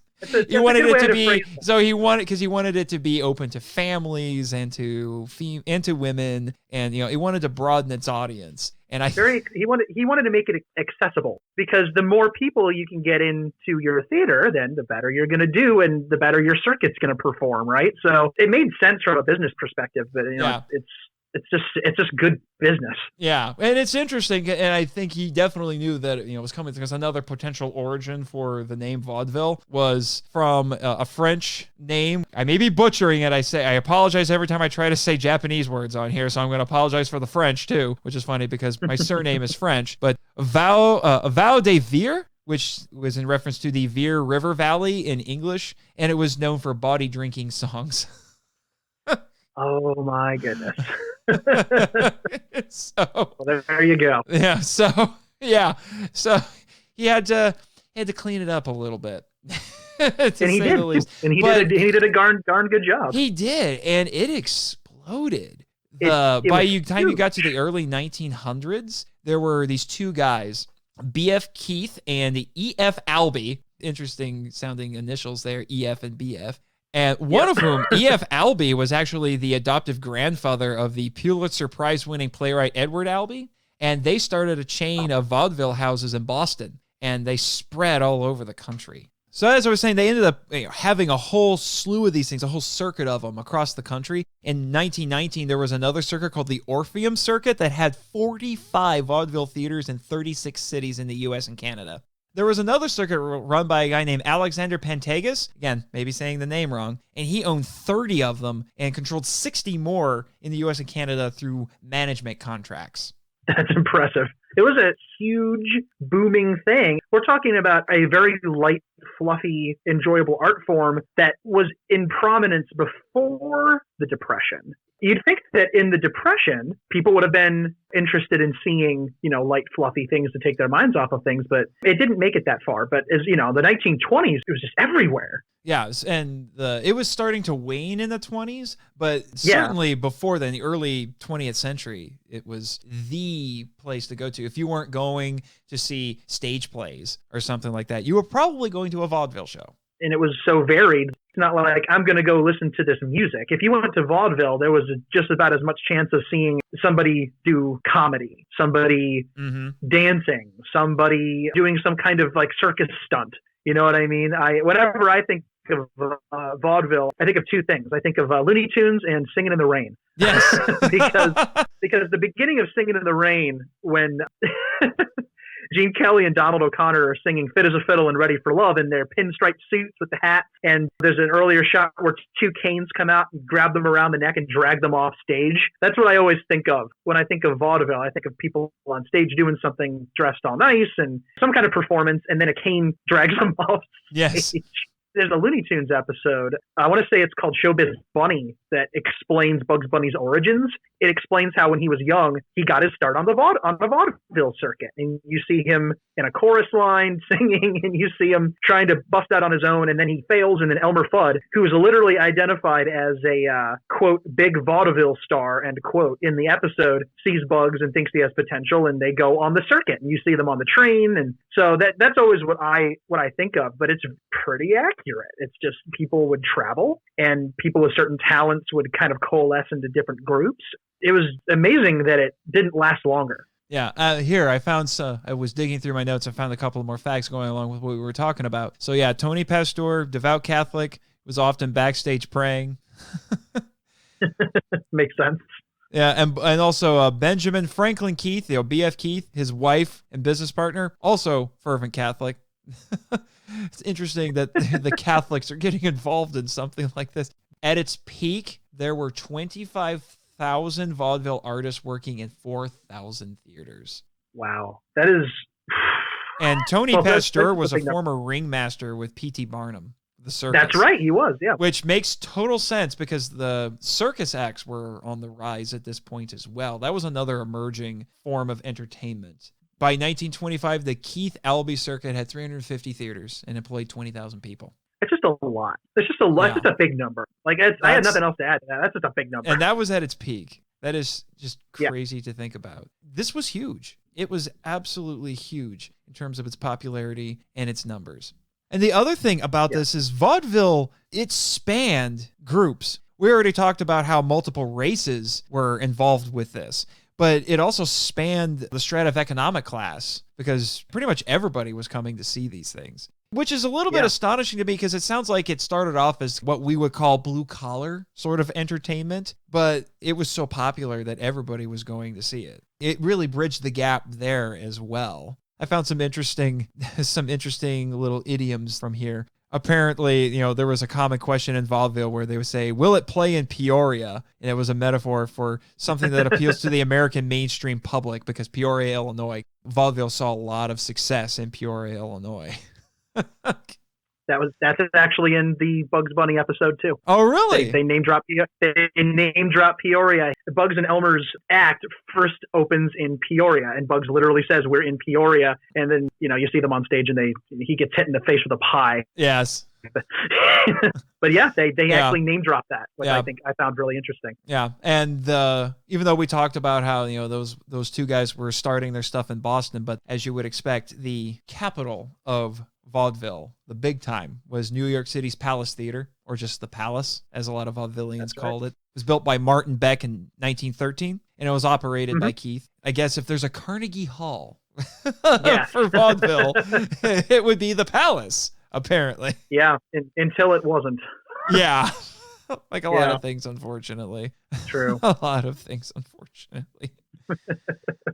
When it did eventually die off, and this was something that I found really interesting, especially in light of what we see in the film, a lot of people consider the death knell for vaudeville to be when that theater closed. And we have a theater closure in the movie. We have a theater closure in the movie, and this is interesting. The theater actually closed November 16th, 1932. Oh. That was it. That was the final nail in the coffin. 1932 was when that theater was closed for renovations to turn it into a movie palace. Oh, boy. There you go. I think that is a very, very clear parallel, because that was it. Vaudeville limped into the 30s. Limped. And not for very long, either. And not for very long. 1932, 1 year before our film takes place. The same thing that happens to Ann Darrow happened to the Palace Theater. Yeah. You brought up Bugs Bunny and all that. I'm sure the people who were working at Warner Brothers making those were familiar with vaudeville. Interestingly, I found this quotation from James Cagney. So. He said, "Everything I know I learned in vaudeville." That's a very famous quote of his. Cagney's amazing, but he's just one of these. We'll talk about this list in a second. There are so many people that we know that got their start in vaudeville. We mentioned a little bit about how there were elements of vaudeville performances that were known for being bawdy. Well, that's also because vaudeville had I guess you could say, maybe not a cousin, maybe a sister, called burlesque. Because of that. And I bring this up because, we have a character in this film, Anne, who is a vaudeville performer. And according to the research I was looking at, they said in vaudeville there was increasing, I find this interesting, there was increasing interest in the female figure, and they were starting to use it for their promotions and to get attention, doing sexy routines, I guess you could say. I'm guessing, this might be about that time where, the concept of sex sells really started to blow up and people started to figure that out. So they would have scandalous material to get attention. That was nicknamed Blue Vaudeville. Because they're a highly sexualized space where unclad bodies, this is a quotation I found on Wikipedia, unclad bodies, provocative dancers, and singers of blue lyrics all vied for attention. So they were objectifying the female body as a sexual delight. Historians say that was the moment that the female body became a sexual spectacle. Yep. Vaudeville performers such as Julie Mackey and Gibson's Bathing Girls began to focus less on talent and more on physical appeal through their figure and tight gowns. So it's pretty much, if you have this image of empty-headed, beautiful women, that's kind of where it came from. They started being like, oh, you're pretty? Can you do anything? No. Well, you're pretty. Yeah. We'll use you because you're pretty. It'll get butts in seats. Pretty despicable, but it worked. Unfortunately, it did. Now, like I said, not everybody did that. There were a couple of guys who was like, nope, we're not doing that. But still. Yeah, we're not about that. Yeah. Even in the 1920s, there were announcements made where people were looking for all-girl bands for vaudeville performances. So you had stuff like the Ingenuines and the Dixie Sweethearts, not the Dixie Chicks. The Dixie Sweethearts. Different thing. Yeah. It was called the All-Girl Revue, and Revue, REVUE, just so you know. That's right. So there was an element of that. But like I said, you had burlesque. And I know when we were talking before we started broadcasting, you were wanting to talk a little bit about burlesque because we see burlesque in this. There's a small element of that. I had mentioned in episode 2 for 33, there's some potential implication that if Anne had been desperate enough, or that there were people in her shoes desperate enough that women, they would have turned to prostitution. In this, it wasn't prostitution, it was burlesque. She almost walks, and Denham as well, almost walks into a burlesque theater. Yeah, and that's a pretty crucial moment in the film. And it's kind of almost hinted at because when she's tailing Weston through the streets of New York and he gives her the little piece of paper with the address on it, yes, you can kind of tell he's sending her somewhere that's probably not a great place to go. But he says, hey, forget you were ever there. And he leads into it by saying, you're not bad looking. A girl like you looks like you doesn't need to starve.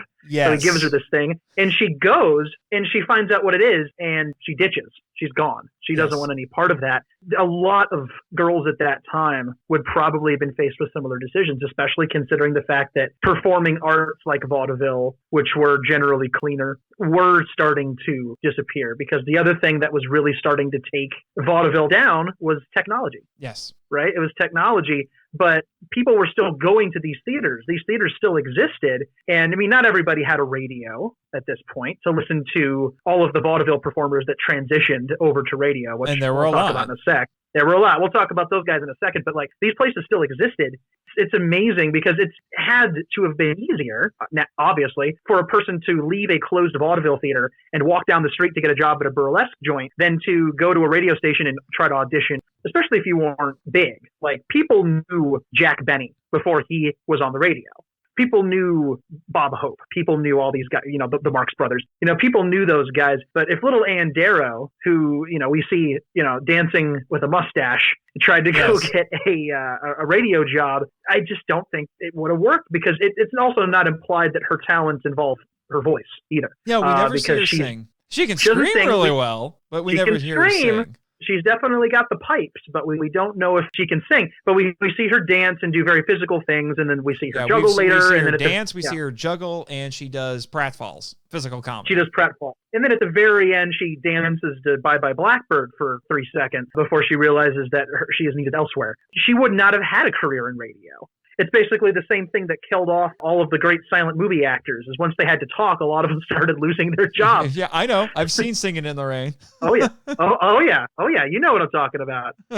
Burlesque would have been the obvious place to go. Thankfully, she decides that she's above that and she'd rather steal apples. Thank goodness Jack you did it again. Is that now? It's just a thing, because I don't think I can get this right at this point. He's there, and that's when he sees her. So the burlesque theater is also an important plot point setting. If she hadn't gone there and he hadn't gone there, the movie wouldn't have happened. Also, interestingly, I just saw those French terms that we were talking about, where vaudeville may have gotten its name. One of them also means voices of the town. Yeah, that was the one that I found first when I was looking into this stuff. That might be my favorite. Yes. The one with the river, the drunken, that's pretty good. Yeah. Yeah. Here's the thing. Despite the fact that, like I said, we said this was super popular for a good 30 to 40 years, started to wane in the 20s, was dead by the early 30s. Yeah. So it had a really nice run there. But we mentioned before, there are a lot of famous people who got their start in vaudeville and transitioned to other forms, like film, like radio. But it's not only that, but a lot of stuff that in our culture still comes from vaudeville. Like, I didn't know this. The words flop and gag. You even said gag earlier today in our broadcast. I did. Those came from vaudeville. I find that amazing. They were vaudeville words that eventually became American idioms. I find that fascinating. And the idea of doing, this was a variety stage show. That sort of tradition never went away. It just changed form. Have you ever heard the term variety show? That was a huge thing in television when you got to the 50s and 60s and for a while into the 70s. Even stuff like late night talk shows, The Tonight Show. Yeah. They were following a lot of the same traditions as that. It just carried over. They just carried over. Heck, when I think back on it now, The Muppet Show, which was a show within a show.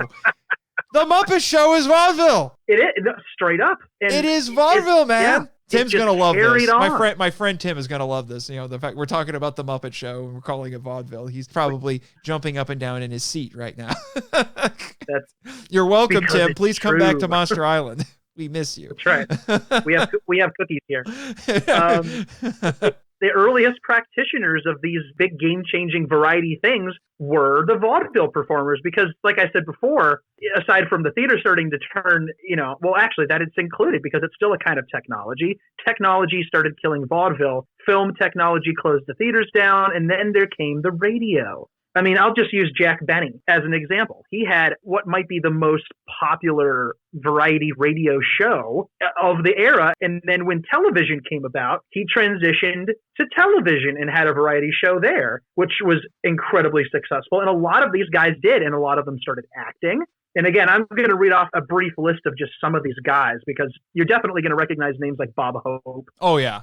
Milton Berle, the Marx Brothers, specifically, I'm looking at Groucho here. I love him. Will Rogers, my God, Al Jolson, I mentioned him earlier. Laurel and Hardy. My man Burt Lahr, Wizard of Oz is one of my favorite movies, and I love him to death.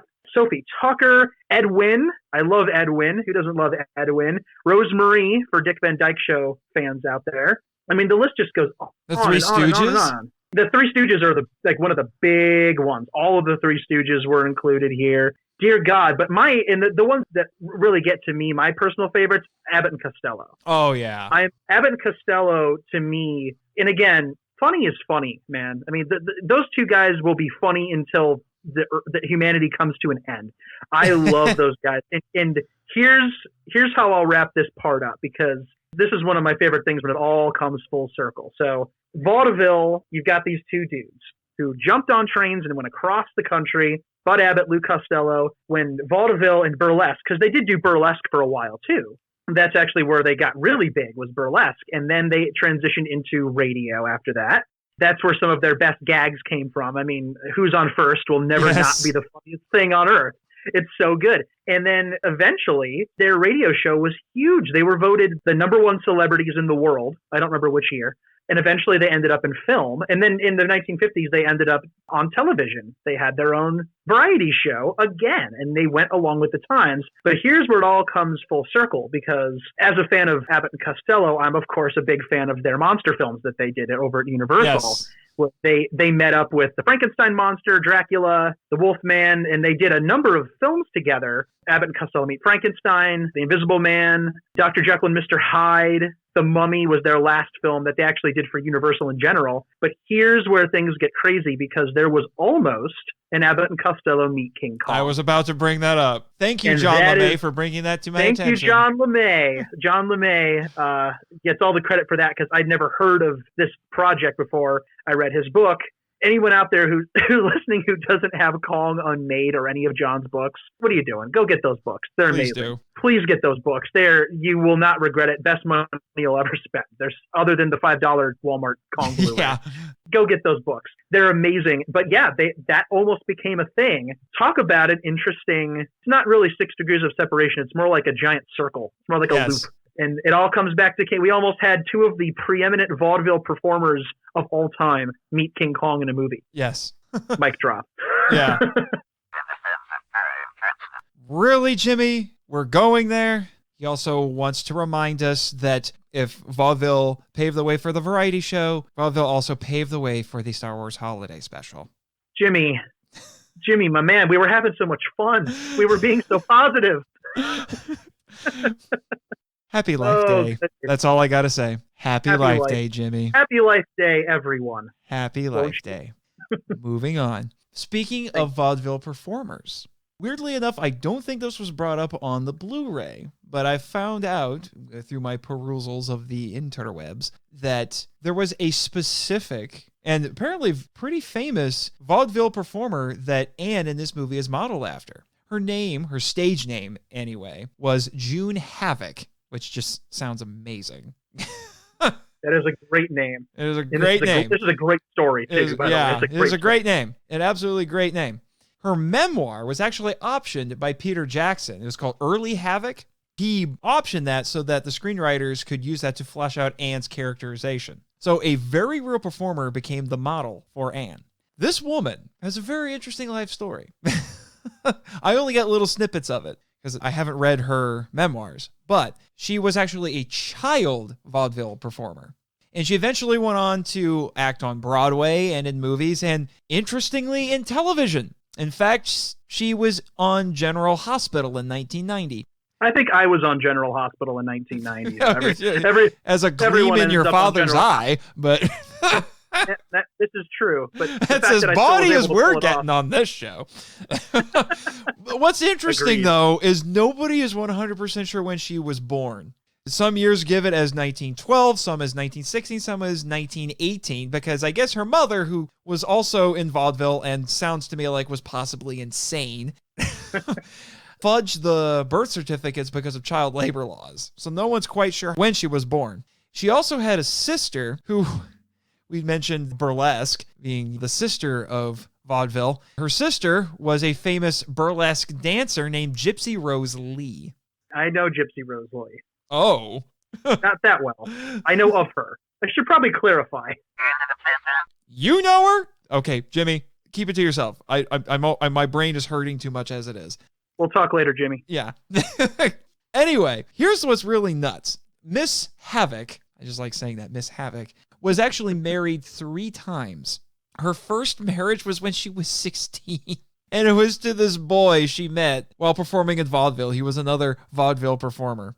Around this time, her parents got divorced, and she and her sister were actually earning most of the family's income through their vaudeville performances. And even her sister was upset with June because June kind of overshadowed her. I guess she was the more talented of the two. She got an audition with Mr. Pantagus. We mentioned it before. They called her Baby June when she was performing with him.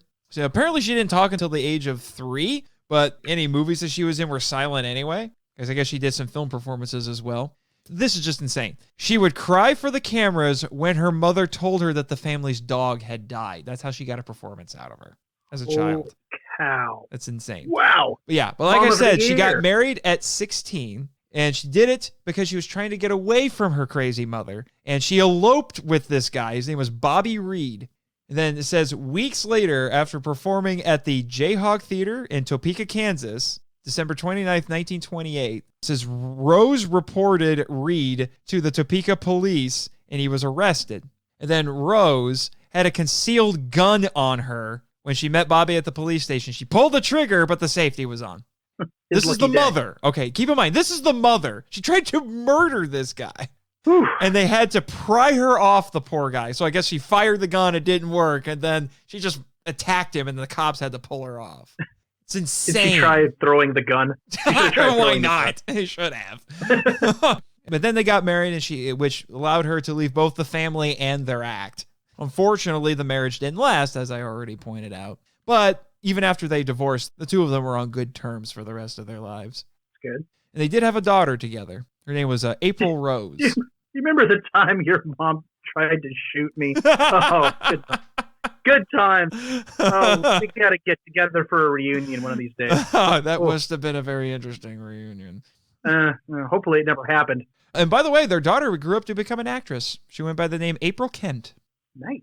And we do know for sure that Miss Havoc, I just like saying that, died in 2010, so she's no longer with us. That's almost 100 years, so that's great. And she's got 2 stars on the Hollywood Walk of Fame now. One for film and one for television. Mm-hmm. Wow, that's awesome. I wonder if that's an interesting thing in the film, because if you'll remember, the play that Jack Driscoll writes for Ann is called Cry Havoc. I noticed that, and I wondered. Yeah. I really wonder if that had been a little allusion to Miss Havoc. It's possible. I don't know for sure, but I mean, considering they optioned the book, that might be an interesting way to reference that. Yeah, well, it's a double reference if that's the case, because it's also Shakespeare. Oh, yeah. All right. I can already tell you I'm not necessarily looking forward to the editing of this, because this episode really, really, despite our best efforts, wants to be as long as this movie. I will give it my Carl Denham best to see what I can do. With less human endangerment, but obviously. Still. Although I work on Monster Island, so it is part of the job. You should see the OSHA files that come through here. Oh my gosh, I don't know how the board of directors puts up with it. They have the interns do it. Oh yeah, they don't even see any of that stuff. That's how you started? You were an intern filing the paperwork? God, I feel sorry for you. A little bit more backstory for Jimmy here. One of these days, he's going to spill it all. Yeah, one of these days. Day. But he loves that International Man of Mystery thing. Yeah, I don't blame him. There is some appeal. Yeah. Does it help you with the ladies? I don't need to know. I don't need to know. Yeah, that's fine. Yeah. But anyway, our next episode will be yet another mini analysis, and a mini analysis that follows through with an unintentional theme. It will be the 3 treasures. We're going back to classic Toho, and I say it's an unintentional theme because it is also a 3-hour epic. I did not plan on that. Great movie. Oh my gosh. Yeah, it's a great movie, but I'm like, man, I am going to have so much work. Oh, crap. So much work. I'm also kind of trying to see if I'm trying to challenge myself to do a 25-minute episode on a 3-hour movie. See if I can do it. I think, as long as it's not 3 hours, There's plenty to talk about with that film, though. I'm glad more people are getting the chance to see it these days because it is quite a beautiful movie. Yes, I'm looking forward to it. And then our next big discussion episode, our next stop on the Conquest, that never gets old, we will be going to the Monsterverse, finally, with 2017's Kong Skull Island. And joining me for that episode will be Dallas Mora from Geek Devotions. I'm looking forward to this.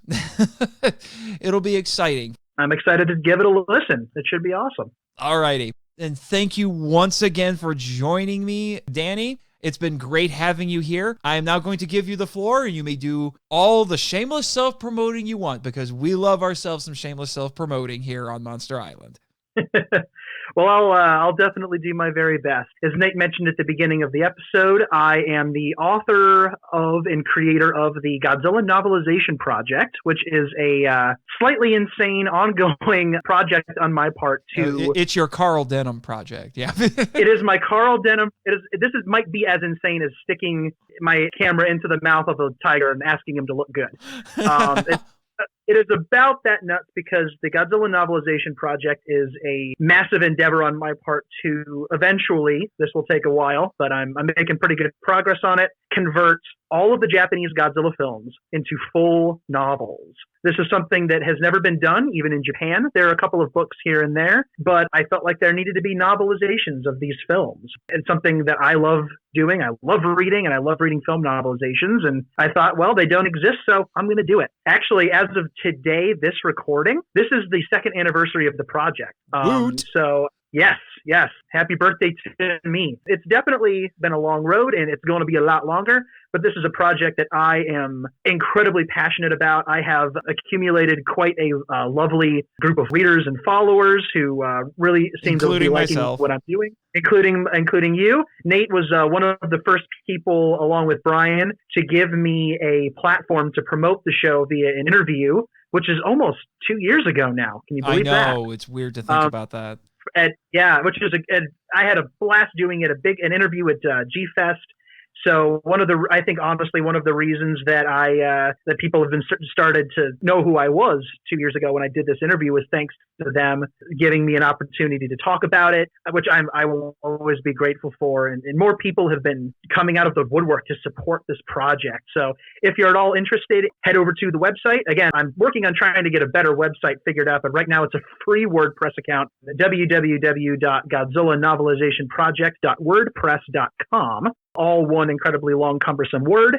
Right now, the website is yes. Right now, the website is currently home to the beginning of, I want to say, 10 plus different books, different Godzilla novels. I'm jumping around between different adaptations to give the website a little bit of variety. I worked for a few years to start different books.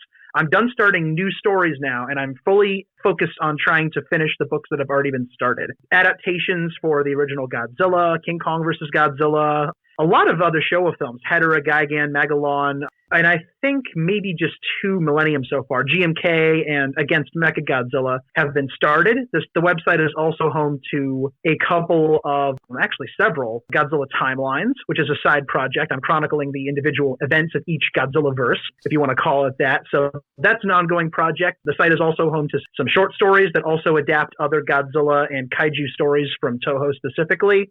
Little performance things are being done to the site all the time to make it easier to read and make it look better. And I'm not a web designer, so I'm trying to make it look a little bit better.